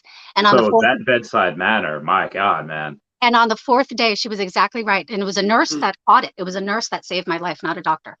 On the fourth day, about 20 of them, doctors, pediatricians, they called in the best pediatrician in the Valley. Doctors, pediatricians, I mean, just nurses everywhere. And that was it. They rushed me right off to surgery. It was immediate, no time. And while they were pushing me down, I went into shock. So they immediately drugged me up then. And then had a C-section. So, but Wow. there's a lot. Pregnancies can be a dangerous thing. I mean, especially for me, I've had 2 life-threatening. Neither one of my girls made it to term. Alex was born at 7 months. Holland she was just a little bit over 6 months. So, So, it's wow. that's why I say I can't tell anybody what they can. So, like I said, I can't be on hormonal birth control. I'm luckily now I'm way past that. Hopefully, Jesus Christ, the last thing I need. But I wanted to have another baby. I wanted to have 3 originally. So I went to another doctor, a really good gynecologist, OB-GYN. And I said, I gave him my history and everything. And I said, I'd like to risk another pregnancy, under your care. And he said, you get pregnant again, I'll fire you as a patient. He's like, I've watched too many women die of that. And it's a rare syndrome, but he's seen it multiple times. So, and the death is really bad. Yes, I guess it's really bad. I mean, it was very painful. Yeah, I can imagine. My liver was exploding. So my whole side, all the way wrapped around, I was just in so much pain, So I And you said that took place over like 4 days. Like you just thought you had heartburn, and then you just immediately turned. But it was something wrong. I was like, so sometimes my husband will pound on my back if I have heartburn, like you're burping, baby. And I was like, pound on my back. And he was doing that. And I'm like, oh, no, there's something very wrong. So we went to the hospital and they took a blood sample and they came back in and they're like, you're not going home. I mean, you're not going home. So it was scary. It was, I mean, except for the damn pediatrician that was on call. Remember I told you they called the best pediatrician in? Yeah. During the time that I was in the hospital, it was Wimbledon. And he would sneak into my room at night and sit on the end of my bed and watch tennis. What the fuck? And you wouldn't believe this guy. I mean, he's like a freaking genius, right? And he got Holland, through pretty much everything. And he was so slovenly. He'd come in, he had a polo shirt on that was dirty and shit. And he'd be sitting on the end of my bed, big long beard. And I'd try and kick him, but I was paralyzed. Like, get the fuck off my bed. Let me sleep. He's like, shh, it's just a little bit. He was quirky. I'll give him that, but he saved our life. So can we just say like kudos to nurses and Doctors what all the time are not what they're cracked up to be, because same thing. Well, and my doctor was fantastic, but you know what? The morning before was my checkup, and he didn't catch it. So he didn't catch it. When my mom was on her deathbed, it's when we made the decision to move her from her rehabilitation center back to the emergency room. The doctor call when we got there was I don't remember his name, honestly. I really don't. I just remember that he was this arrogant, snot-nosed little shithead. Oh yeah, you get a lot of those in the ER, don't you? And he was super young. That's how I know he was arrogant, snot-nosed little shithead. Because he walks in and he's in his like doctor's coat. You can tell he's like in his maybe early 30s, maybe. And he's like, okay. And he's very hyperactive. He's like, what's going on? And I'm trying to tell him, and he's like, shut the fuck up. And I'm like, I'm sorry, what did you just say to me? He's like, stop talking. And I'm like, bro, you got like one more fucking time. Oh, I would see you. Then you have a better temper than I have, because the first time a doctor said that to me, I would knock him out. Oh, I was about to. I would knock him out. I was about to, but I wasn't trying to go to jail. Because my mother was already on her deathbed, and I just wanted to make sure, like, she had like comfortable settings. And Yeah. it was honestly, Was she conscious or was she unconscious at that time? she was unconscious. Fuck But that, go to jail. she could still hear. Oh. And whenever they moved her from one side to the other, she would wake up randomly and scream in pain and then be knocked back out. So it was the nurses who actually sat me down and like they consoled me and they were very sweet. And they were like, and honestly, it was the nurses literally who timed her death to a T. Yeah. It was the nurse who was like, your mother's going to die when she thinks she's alone, when you're not in the room. So go shower so she can pass away peacefully. And it's going to happen in the next 2 weeks. You know what happened? Exactly what the nurse said. Yeah. It was when my mother thought I wasn't in the room in a couple weeks and she died peacefully. I did have one nurse that was when my daughter, like I said, she was in an incubator for a long time. And the only way they would allow her to come home is when she hit 4 pounds. So I had one nurse that was taking care of her. And the only way to get her to 4 pounds was I was at home pumping breast milk like crazy. And then they would put this high calorie additive into it. And she had a feeding tube, but you can't really get enough into a feeding tube to really have a baby gain weight. So they wanted to get her on a bottle at the very least. And this nurse just did not want to be bothered. And so I would come every 2-3 hours. I'd be at the hospital feeding her. But when I couldn't be there, the nurses are supposed to feed her, and she didn't want to be bothered, so she just poured it down into her feeding tube. She wasn't gaining weight. Finally, and she was such a bitch, she'd be like, why are you touching this baby? This is my fucking baby. Back off, bitch. And I finally went to the head NICU nurse, and I'm like, if that woman ever comes near my child again, we're going to have a problem. And she was like, wow, Carrie, I didn't know that happened. And as soon as that nurse was taken off of her case, Holland hit 4 pounds 3 days later. So funny story. I had a somewhat similar interaction with Chavez when me and him were both in the military. What was it, like our second year in, Chavez? Which one? The Atlantic City incident. I try not to think about that. The what? I don't remember. I have your permission to speak about this. Yeah, I don't remember too much of it, but yeah, go on. Like, whatever. I got to hear this. All right, so hold on, let me get my glasses on. I gotta be able to see these faces here. So what happened was, me and Chavez, we were stationed in New Jersey. I'm not gonna say the base because I don't know how far. No, that's fine. That's fine. Yeah. It doesn't matter. we were stationed at McGuire Air Force Base, and we both had the night off, and we went to Atlantic City to go gambling, right? So we had this third friend who I absolutely I'm not going to say his name whatsoever. I forgot about that. Right? Yeah. Okay. No, we're not going to say his name. All right. Say his name, Chavez. We're not going to say it. That's fine. But we had this third individual with us, and we went to Atlantic City. And Chavez up front was like, "Hey, you guys, just so you know, like, when I'm gambling, I like to get loose. I like to have fun. Can you just please keep an eye on me?" He was being very responsible. And I was like, yeah, sure. One of us will keep an eye on you. It doesn't matter what. We had no plans to stay there. We were just going to do a little gambling, and then we were going to drive back because it was only an hour's drive, from where we were stationed at to Atlantic City. It was only an hour's drive. It wasn't far at all.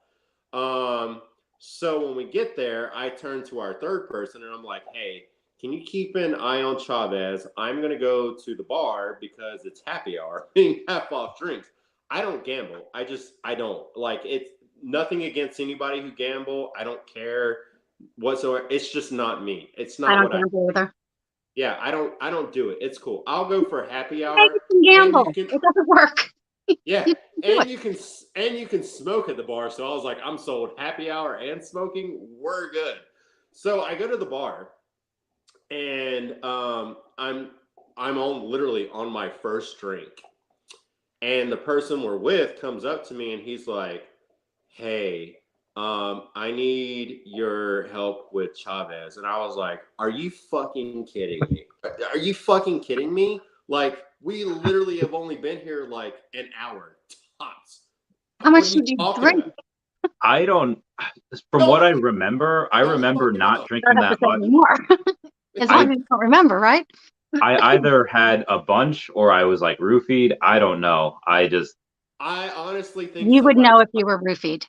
I honestly think somebody spiked Chavez's drink because I've had that happen to me. The dude that we were there with that came up to me and got me, I was like, all right, fine. I had the bartender tab me out. I went over to the table that Chavez was at. Wasn't there. I was like, bro, where the fuck is he? And the dealer was like, yo, your boy's in the bathroom. You need to go get him like right now. I was like, okay. So I walked in the bathroom. Chavez is in a stall, like just sitting there, like swaying. And he's like I am right now. What's going on? I literally stood there for an hour and a half until finally the casino security came and got me and was like, if you don't get your friend the fuck out of here, we're calling an ambulance and the police. And I was like, stop. Yeah, you guys were in, yeah. So I asked for a wheelchair. So I wheelchaired Chavez out to our vehicle. I don't remember this at all. And took him to the nearby hospital, the Atlantic City Hospital. It's an actual name that I don't remember, but the AC hospital. And they were just like, oh, he's just drunk. You know, he needs to sober up. We'll stick an IV in him. You know, he'll sober up. I was like, well, can I stay with him? Because he's my friend. I need to make sure he's okay. They were like, yeah, that's fine. You can stay with him. We don't have an actual room, so he's going to be out in the hallway against the wall on a gurney. I was like, fine, whatever. Just stick an IV in him, and you let me be with him, and that's okay. We had this arrogant, cocky nurse, and every time he walked by, granted, Chavez didn't plan it. You know, he didn't know what was going on. It just so happened that every time this nurse walked by, like Chavez was reaching out for someone to hold his hand, like, please help me, blah, blah, blah. And it happened. You were so fucked up, dude. It happened when this arrogant, cocky nurse kept walking by. Finally, this nurse, literally when he walked by, like grabbed Chavez's hand and arm and threw it against the wall. And I flipped the fuck out. Flipped the fuck out. I chewed this dude out. The fucking head of surgery came out to meet me. He's like, what's going on? I was like, you need to tell this sorry motherfucker to stay away. Blah, blah, blah, blah, blah, blah. And he's like, calm down. We're telling him to stay away. But if you keep on like cussing, I have to throw you out and your friend will have nobody. And I'm like, just keep him the fuck away. Like, what is it with you? What is with you guys? Your Air Force, right? Yeah. Okay. So this is a funny one. I'm coming home super late at night one night. We're out partying, and luckily somebody else was driving because I was drunk as fuck. I think I was drunk. I had to have been drunk. But we're going down Colville Lane, super dark, right? And there's a guy laying on the side of the road. And I'm like, oh my God, you guys need to pull over. And he was just like passed out drunk on the side of Colville Lane. Not a great neighborhood, trust me.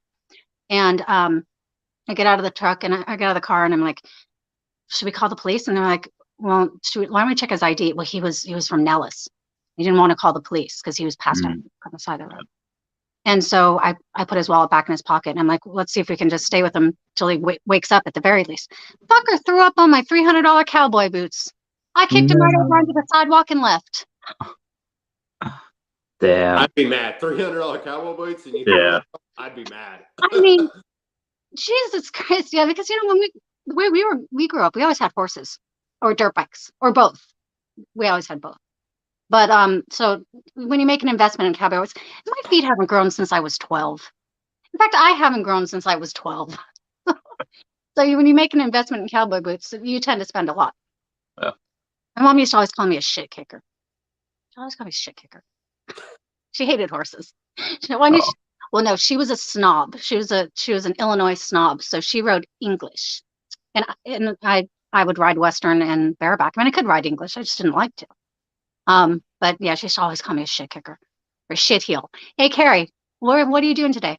I want to go ride at Big Valley Stables. I'm gonna go muck out some stalls so I can ride for free. Yeah, go ahead, shit kicker. It's awesome.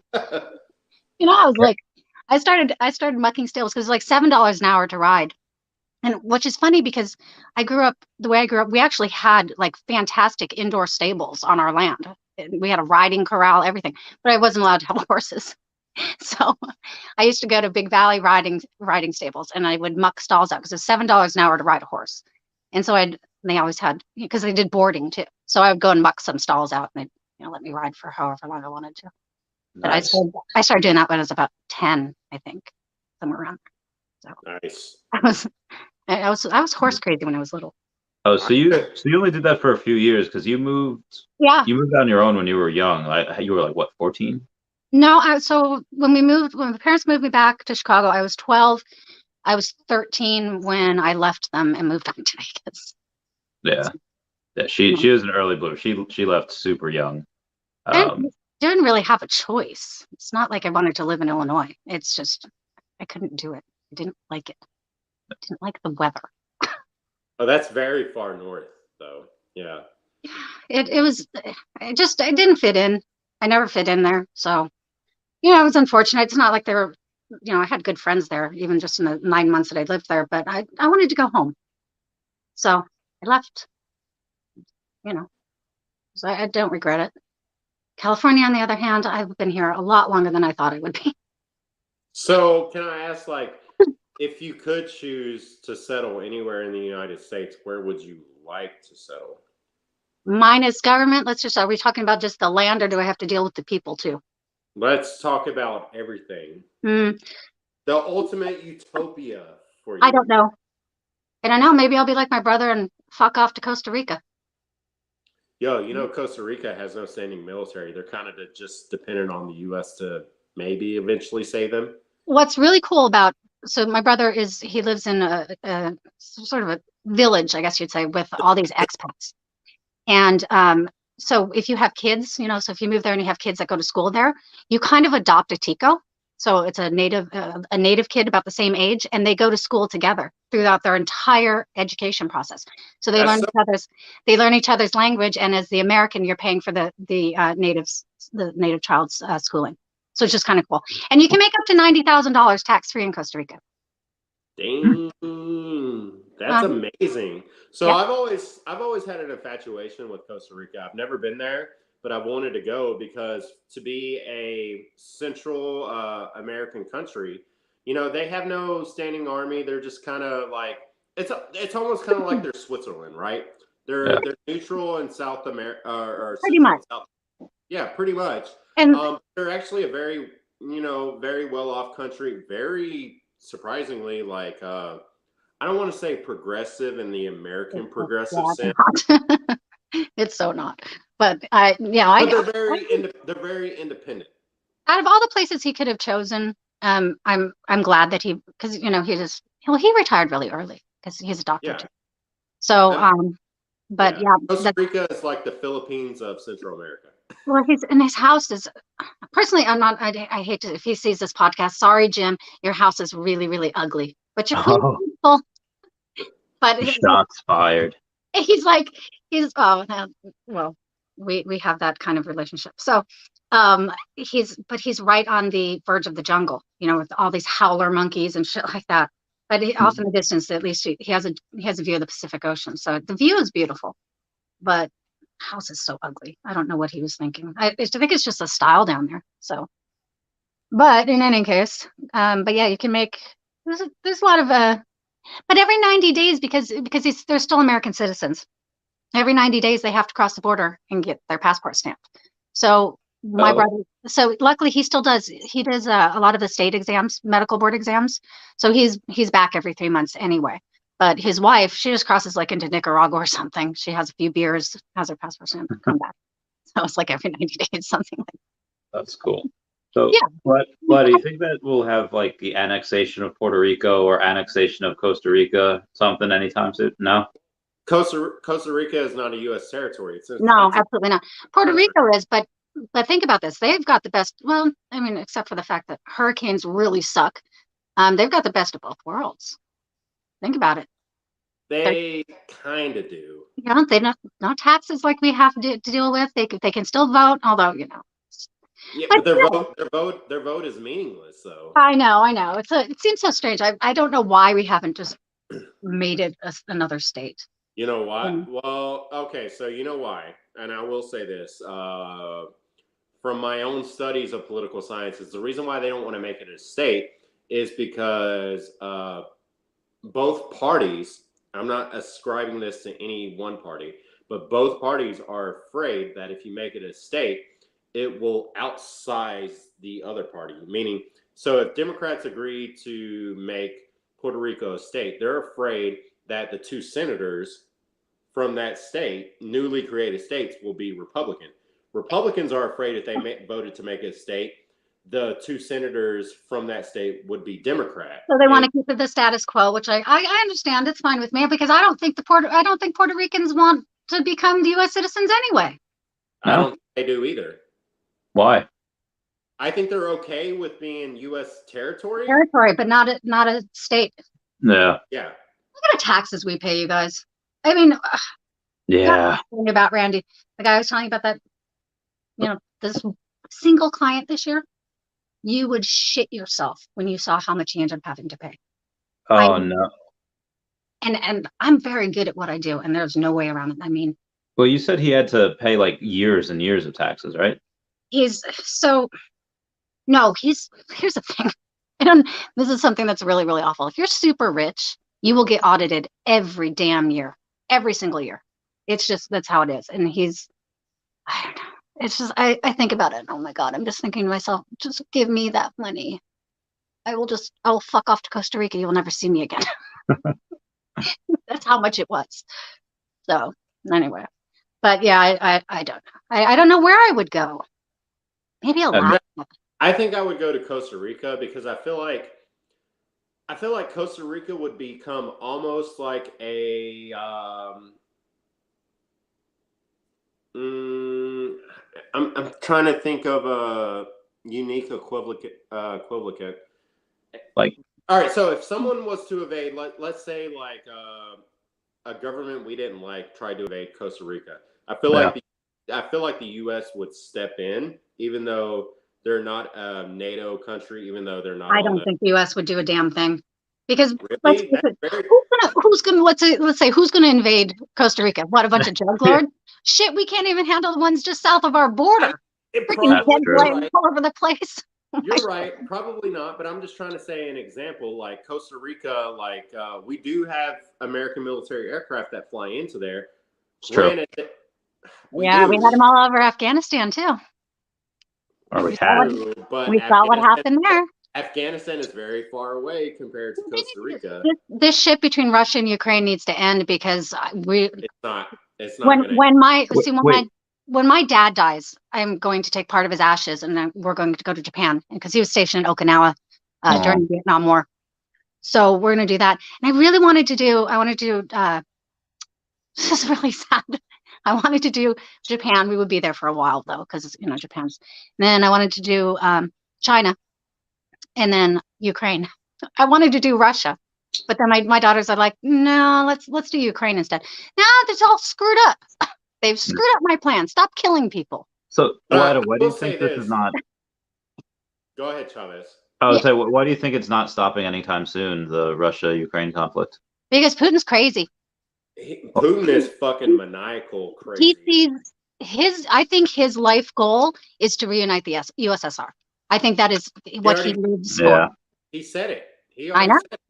It's what he lives for. For him, it's just kind of like the way I feel about Hillary Clinton. She really feels like she has this destiny to be president, and Putin feels like he has this destiny to go back to the Soviet era. Yeah. So I would say it's unfortunate. So Putin as much has said on the record that Ukraine is, in his opinion, is not an independent country. I know. Well, no, they've never thought it has. They never thought it has. He considers it a renegade province just as Crimea? much as China uses Taiwan. China doesn't view Taiwan as an independent country. Honestly, well, they don't think so. Yeah, Those are some tough people, though. I mean, I'm serious. Going up against, I'm more afraid of, I'd be more afraid of the Chinese government than just about anybody. I mean, Well, like so right China's up right there with horrible human the rights. Taliban as a woman. so That one. the United States ran not an exercise but a study as to what would happen if there was a military engagement in the Pacific against the United States and China, and unequivocally, all of our studies said that China would win. Not Wait, purely what studies? What fucking studies? China The would win. DoD. Here's the thing about China. They have an enormous standing army just by the sheer population that they have. Exactly. But The they're number, that's not, what they're going off of. they're And not the well, willpower. They're they're brainwashed. not well They are trained. brainwashed. Do you know how many Chinese people would defect if given the chance? I mean, it's a But lot. I mean, you their still have, special forces are very well trained. nonetheless, but when you measure up their standing army, they're not, our army's completely elite compared to, I mean, just our regular, if you want to call them even foot soldiers, are They're more brainwashed. elite. Brainwashed. Well, I mean, that's, a lot of them are not, though. Especially, I don't know if you, so Randy knows this. I read a lot of web comics, and so a lot of the comments come from, from China, from Weibo, and I know that they're careful about it, but there are still people, a lot of people, they're going, Jesus Christ, I got to get out of here. Our government is so horrible. I mean, I don't know if you ever hear from them again, but especially, say 30 and under, they're getting pretty wise.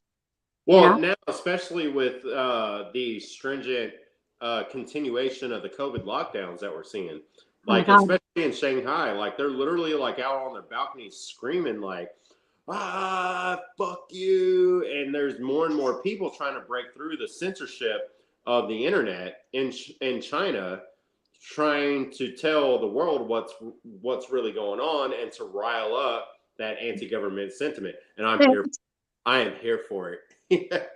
I mean, I'm all for it. But like I said, I mean, their army would not defeat our army, but their army could certainly defeat their own people. So, I mean, people have to be careful. But I feel terrible for them. I mean, I wish I could. Oh, don't you just want to? It's like when you see these people who are like religious zealots, and you just want to shake them. Well, I go, crap out of it. I agree, but here's the reason why the DoD and the United States study said that they think China would win. The main crux of it, and they didn't say this explicitly in the study, is because it's a lot of what you're seeing happening right now with Russia and Ukraine is Russia and China doesn't abide by the Geneva Conventions. They don't abide by normal convention, normal warfare. It's all about guerrilla tactics. Let's just do whatever we can to win. The United States, Vietnam. huh? No different than Vietnam. Another Vietnam. The United States is too adherent, and not necessarily this is a bad thing. I'm just saying the United States is too we're very principled. The Democratic West will win, and the world will unite behind us. And China and these autocratic regimes will never engage in bad behavior. It's like, nah, brah. Sometimes you have to fight fire with fire. China's not going to go to war with us. They can defeat us just in manufacturing and exports. They could. Economics, period. And they are. Right, they could. And they are. They are. If you don't bring solid manufacturing back to this country, we're not going to be But what I'm saying is if they just did decide to go to war with us, they wouldn't. You have to understand they don't abide by the same principles that we do. They just don't. They don't have to, because they don't have to. I mean, it's like, I don't know what people expect from a third world country, and certainly not a communist country. What did you think they were going to do? You fucking Mary Poppins? Thank you. Okay. Look, we went into Vietnam. Cupcakes and roses. Okay. What was the point? What was the point of us going to Vietnam? The French were handed their ass to them. It was trying to prevent the spread of communism. Right. In a country the size of Vietnam. Think about that. And the French got their asses handed to them right before we decided to troop our asses in there. You know, my dad was actually, like I said, he was stationed on Okinawa when he got, he got his deployment orders to go to Vietnam. He was in a helicopter squadron. He was a sharpshooter. And these guys in helicopters, they were sitting ducks. They were just waiting to be shot out of the air. And so my dad, they had the Marines there had their own baseball team, and then the locals had theirs. So they were going to play a last exhibition game. So my dad was pitching and threw out a pitch, broke his thumb. I mean, laid it across his hand, severe, like it didn't heal for years. That's the only way he was not deployed to Vietnam. Damn.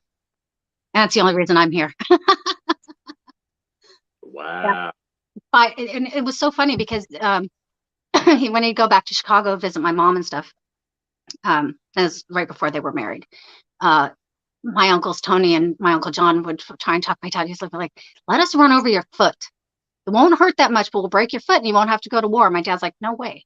Because my dad's like really patriotic. And somebody, they're telling him to go fight in Vietnam. He'd be like, yeah, for my country.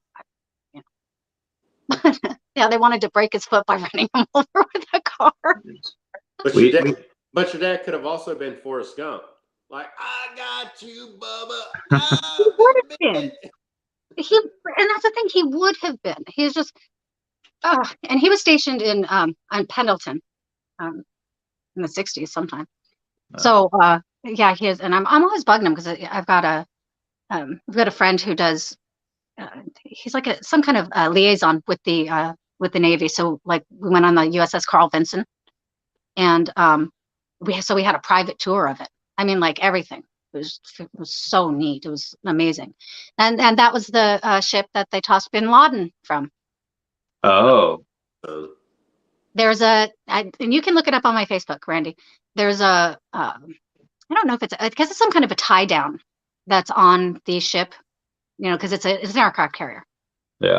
And it's painted red. And the rumor is it's painted red because that's the last place Bin Laden's body hit before they tossed him into the sea.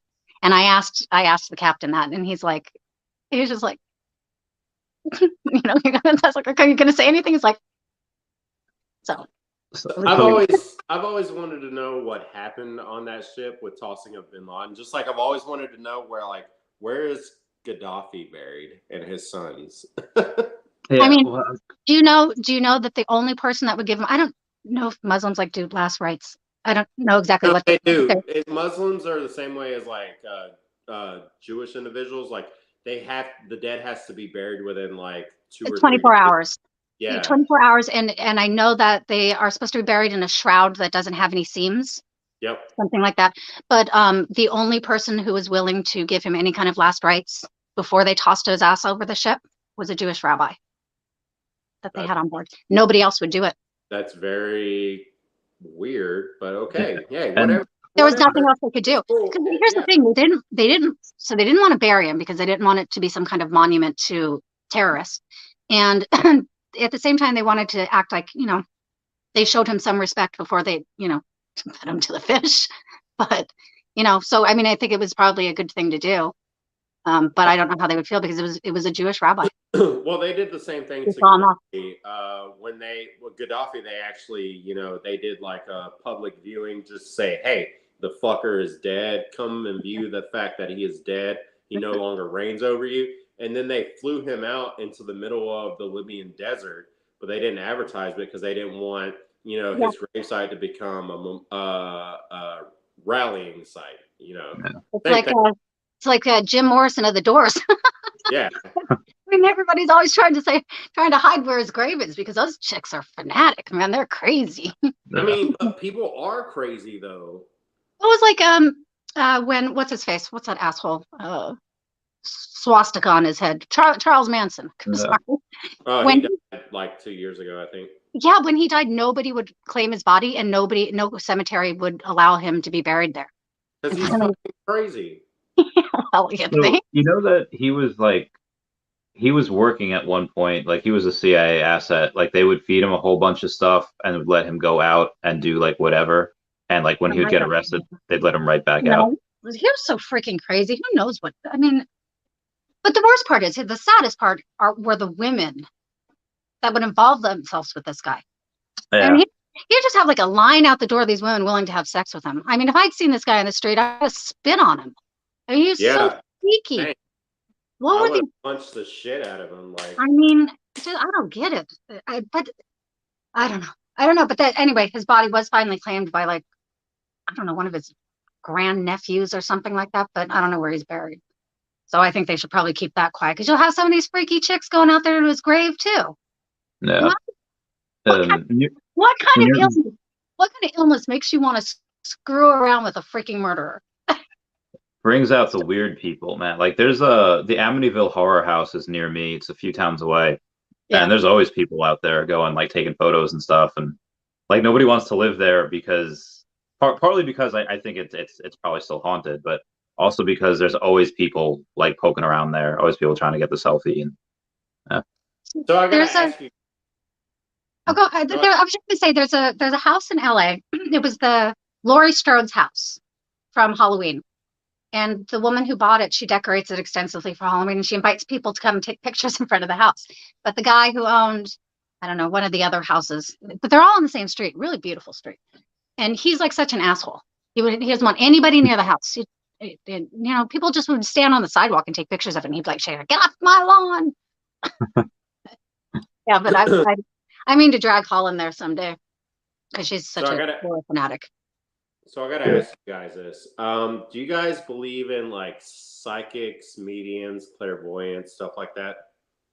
Shit, no. No. No. So can I do a little story time right now?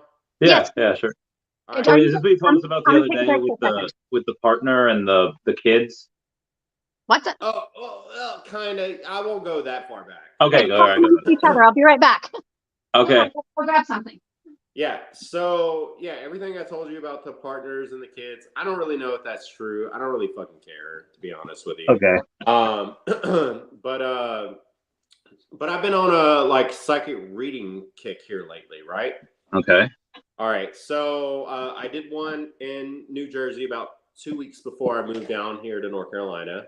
Now I already told you what the New Jersey reading was, Chavez, and then I decided I wanted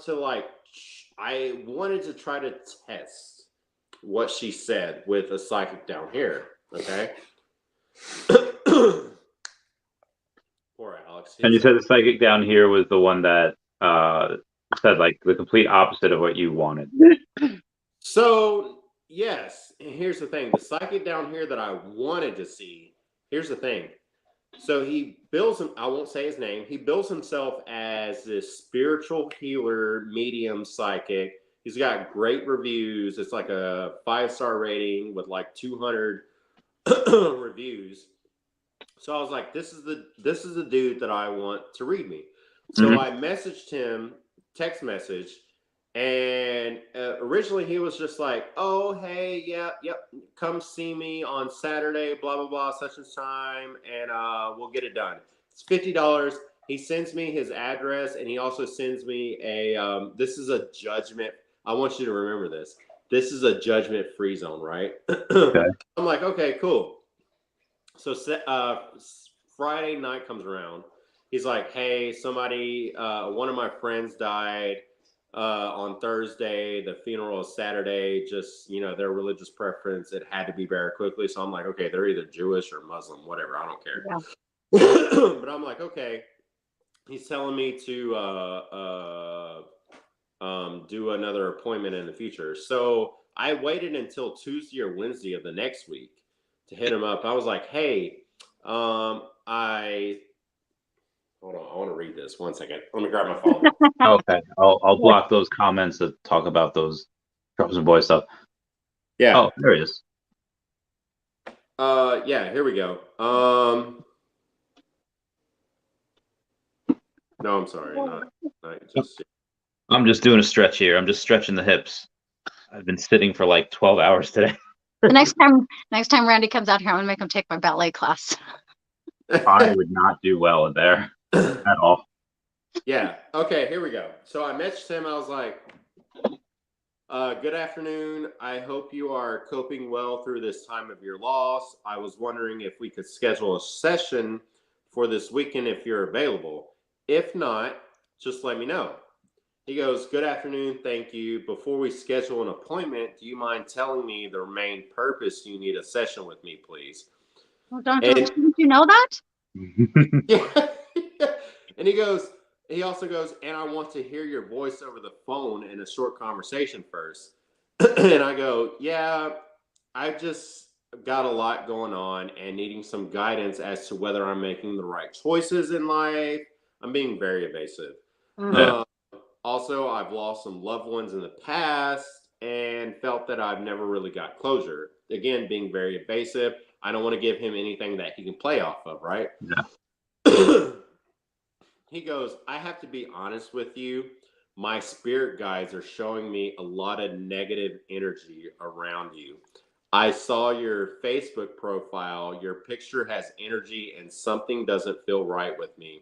Did you lose a grandfather? And this is where it gets freaky because he's like, did you lose a grandfather? And I'm just like, holy fuck, yes, I did. But then I'm like, wait a minute. Everybody has a grandfather that dies eventually, right?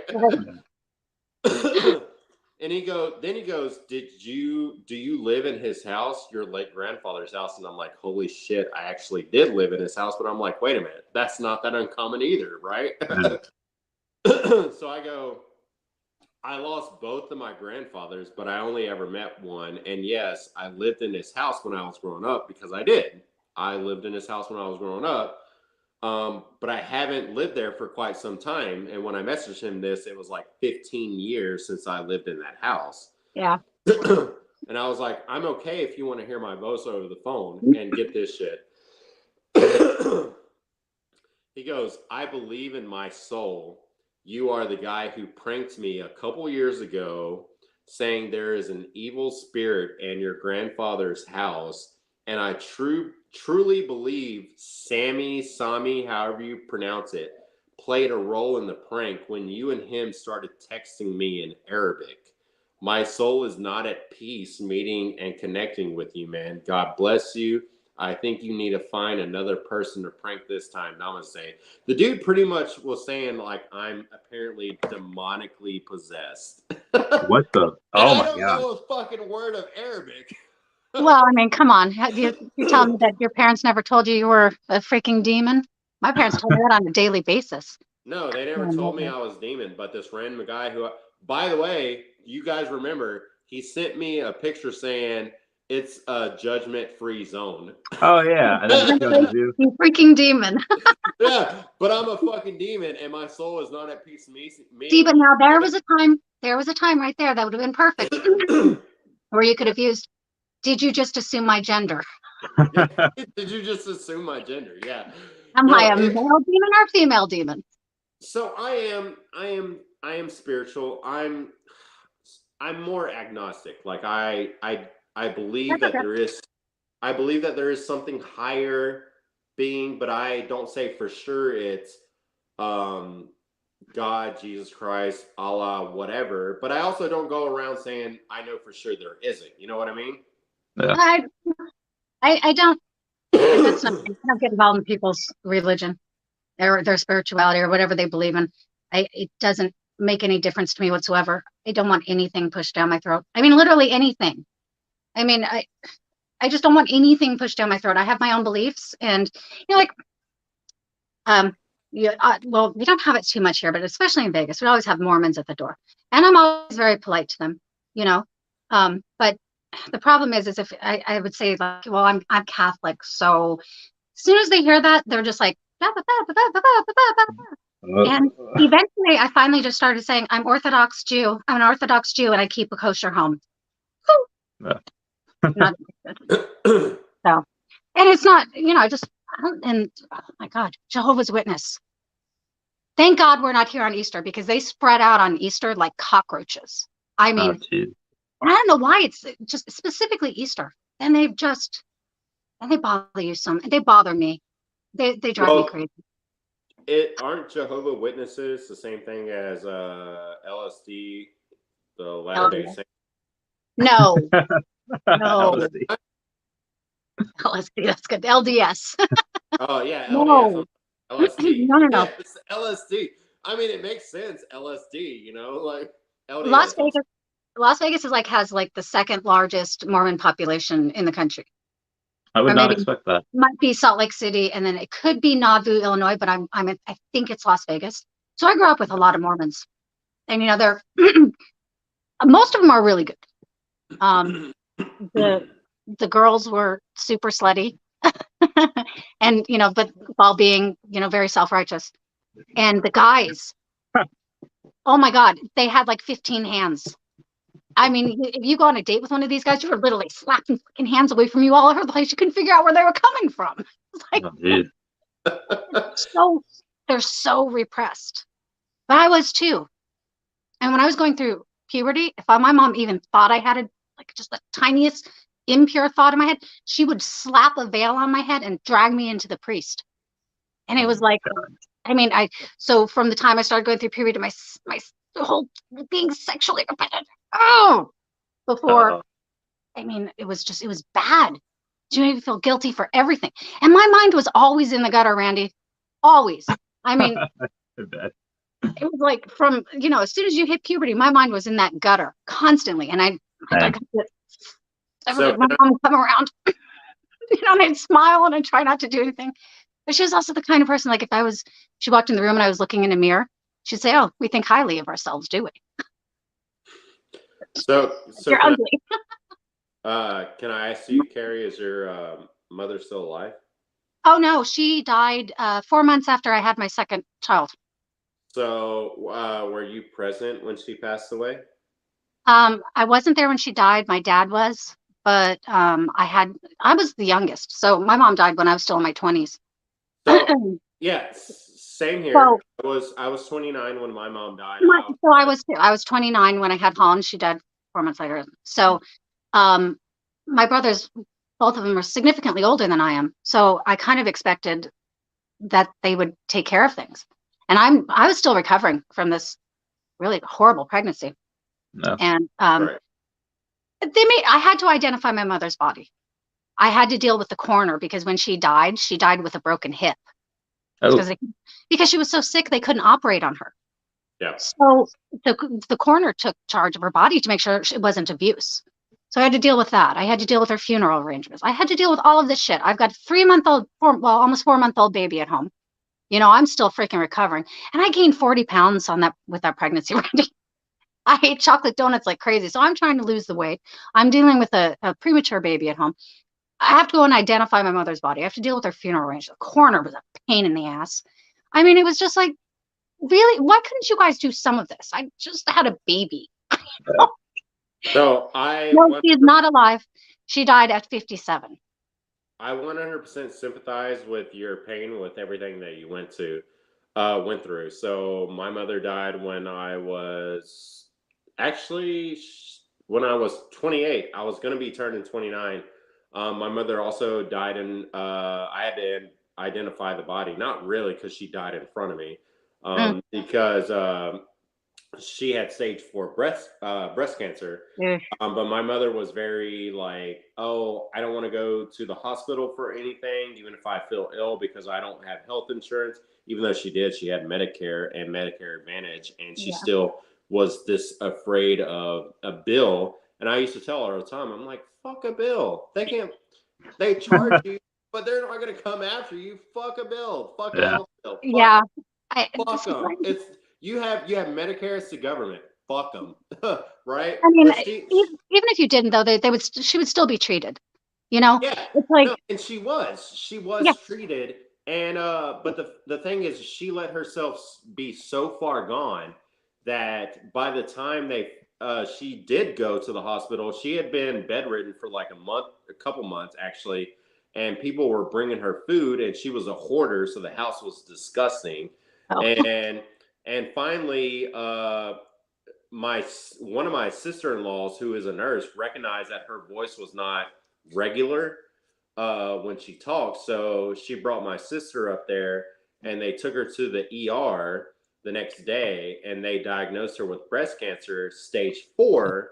And then they did emergency surgery and the actual lump on her breast, what they said was like the size of a grapefruit. Oh, holy shit.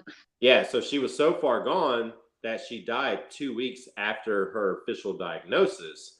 And I was in the room with her because everybody else had gone to their hotels and trailer park hotel rooms and whatever. And I'm seriously, like, you bring a trailer, you park it, it's a trailer park lot, and you pay for the night. Oh, okay. Like a travel, like an RV park kind of thing. RV park, yeah. Okay. I'm sorry, I don't know the proper term for it, but that's what it is. Okay. Yeah. And then so I was the only one in the room with her whenever she passed away. So I get what you're saying. It's very, and I had to plan and pay for her funeral. Thank God she did have health insurance. Thank God. But before she died, I had to go figure out her funeral arrangements because she told me, she's like, hey, I've laid out my funeral arrangements and my last like advice to all of you in this plastic box in this house, which, you know how I read to you like that psychic was like, you messaged me in Arabic, like her grandfather's house has an evil spirit in it. Yeah. I hated going in that house that I grew up in because I always felt there was something evil in it. Oh, really? Yeah, I always felt. So even though it was daylight that that. I went in there after my mom told me this, I was like, where's it at? Where's it at? Got it. I'm running out. Like, It's like, yeah. Randy, this place we're living in is really creepy. It's like super creepy. It's like built to turn of the century, last century, the 1900s. So I think it was built in like 1890s. Oh, so if I go and visit you, I might need a hotel then. I don't know if I could stay there if there's ghosts. Who, me? You can stay here anyway, Randy. I swear to God, Okay. it's so hard living here. We live like in a shoebox, but we are at the beach. So, you know, it's like one of those things. I miss my house so much. Yeah. I miss my house and I miss my swimming pool because I don't like the ocean. So when it's hot, I still don't like the ocean. It's unfortunate. Last summer we waded in there when it was low tide, so it was really cool. It was like you could walk so far out into the ocean, and it was like, you know, just up to your thighs. And there were all kinds of sharks swimming around us, and not huge sharks. I mean, just, you know, like, you know, 3 feet long. So it was really cool. Yeah, but they would bump into you. Yeah, they would bump into you, but they were all in the surf like that. And a lot of every once in a while, like every three years or so, we get a really bad jellyfish invasion. So how do you walking on combat that? Don't get stung. All right. Wear shoes. Don't get stung. I have seen grown men, and I'm talking about big guys, for just in tears, screaming from the pain. Nope. Not gonna catch me. I can catch my brown ass out in that water. Nope. Right? When I go to Australia, staying far away from the ocean. Oh yeah. Oh, Chavez, you're not going to Australia. I have to go. I got things to do, Lyda. What?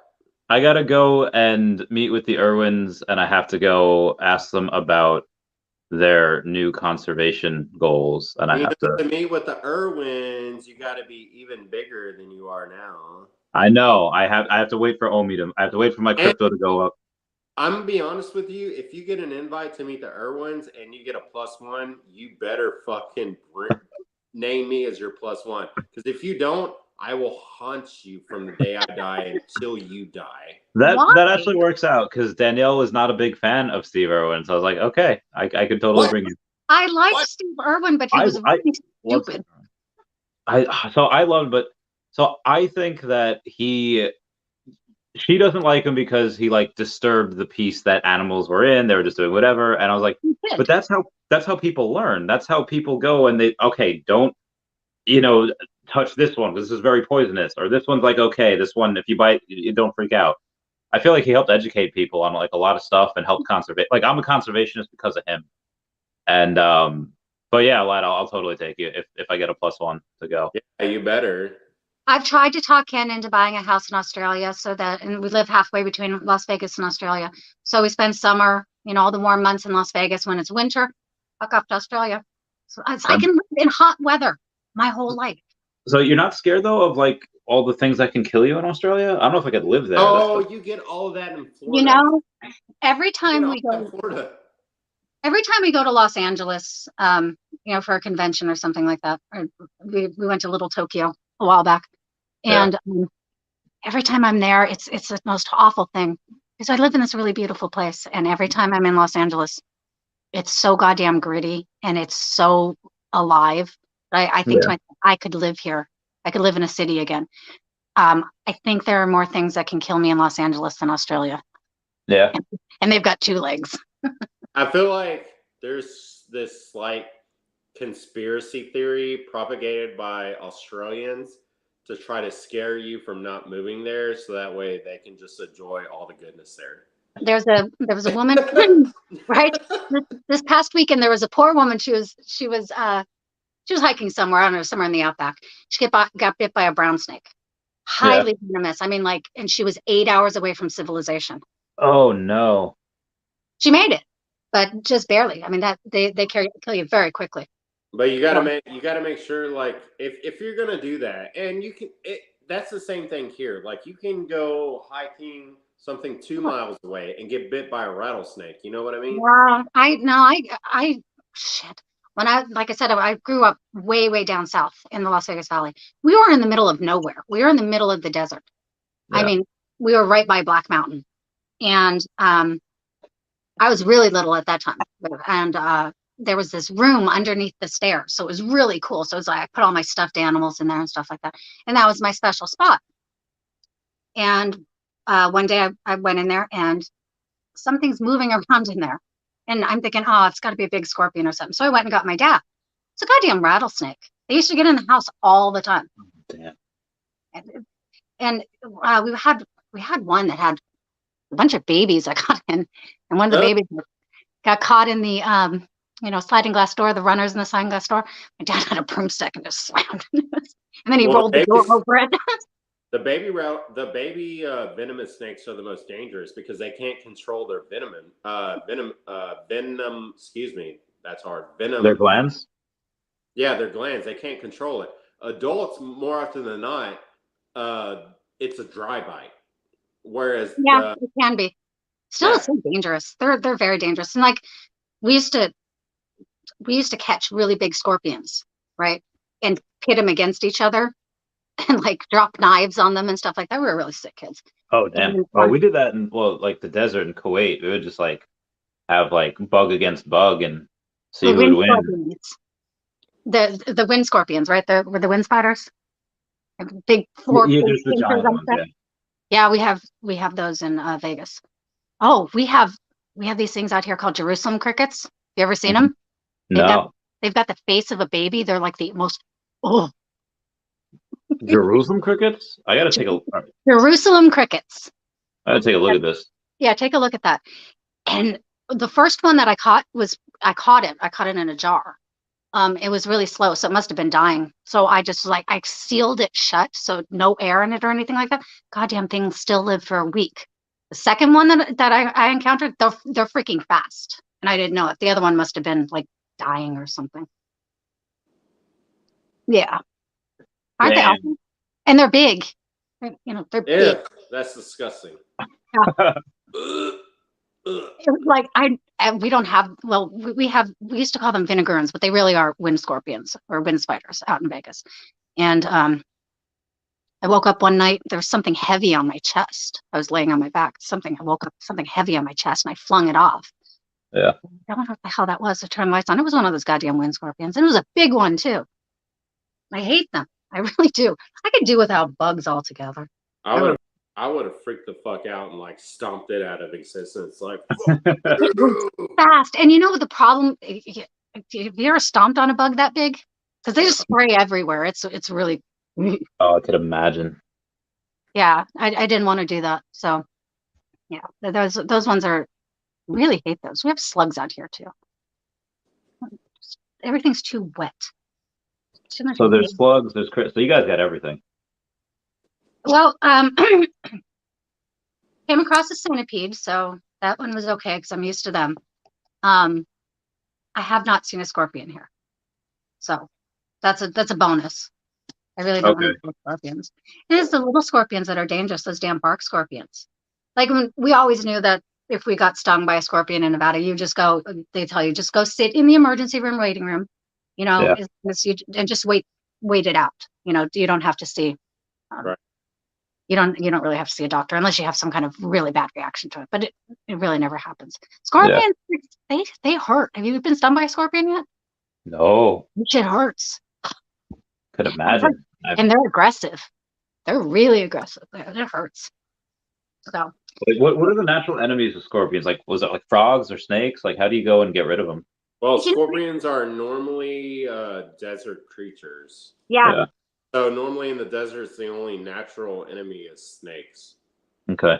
You know what goes up against them I've seen before are tarantulas. Oh, and my husband's German short-haired pointer. She would be able to spot them because when they were in the backyard, they'd run with their tail up. They'd have it down, but if they feel something, the tail will go up, and she could spot them from far away because she's a hunter. And she would spot a goddamn scorpion from far away, and she'd run right up to it, bite its tail off. It's amazing. And then she would eat it. Yeah. Savage. Yeah, she was a really good dog. Unfortunately, my Dalmatian killed her. Oh, damn. We had two alpha females, and we didn't know it. And they got into it one day during feeding time, and I'm like, I had to pick up a chair and hold Missy, that's my husband's dog, down. And Ken was dragging the Dalmatian away, and the Dalmatian nipped Missy in the neck. Oh. No holes, no puncture wounds, nothing like that. And we're like, God damn, we gotta do something about this. And then all of a sudden, Missy was not real.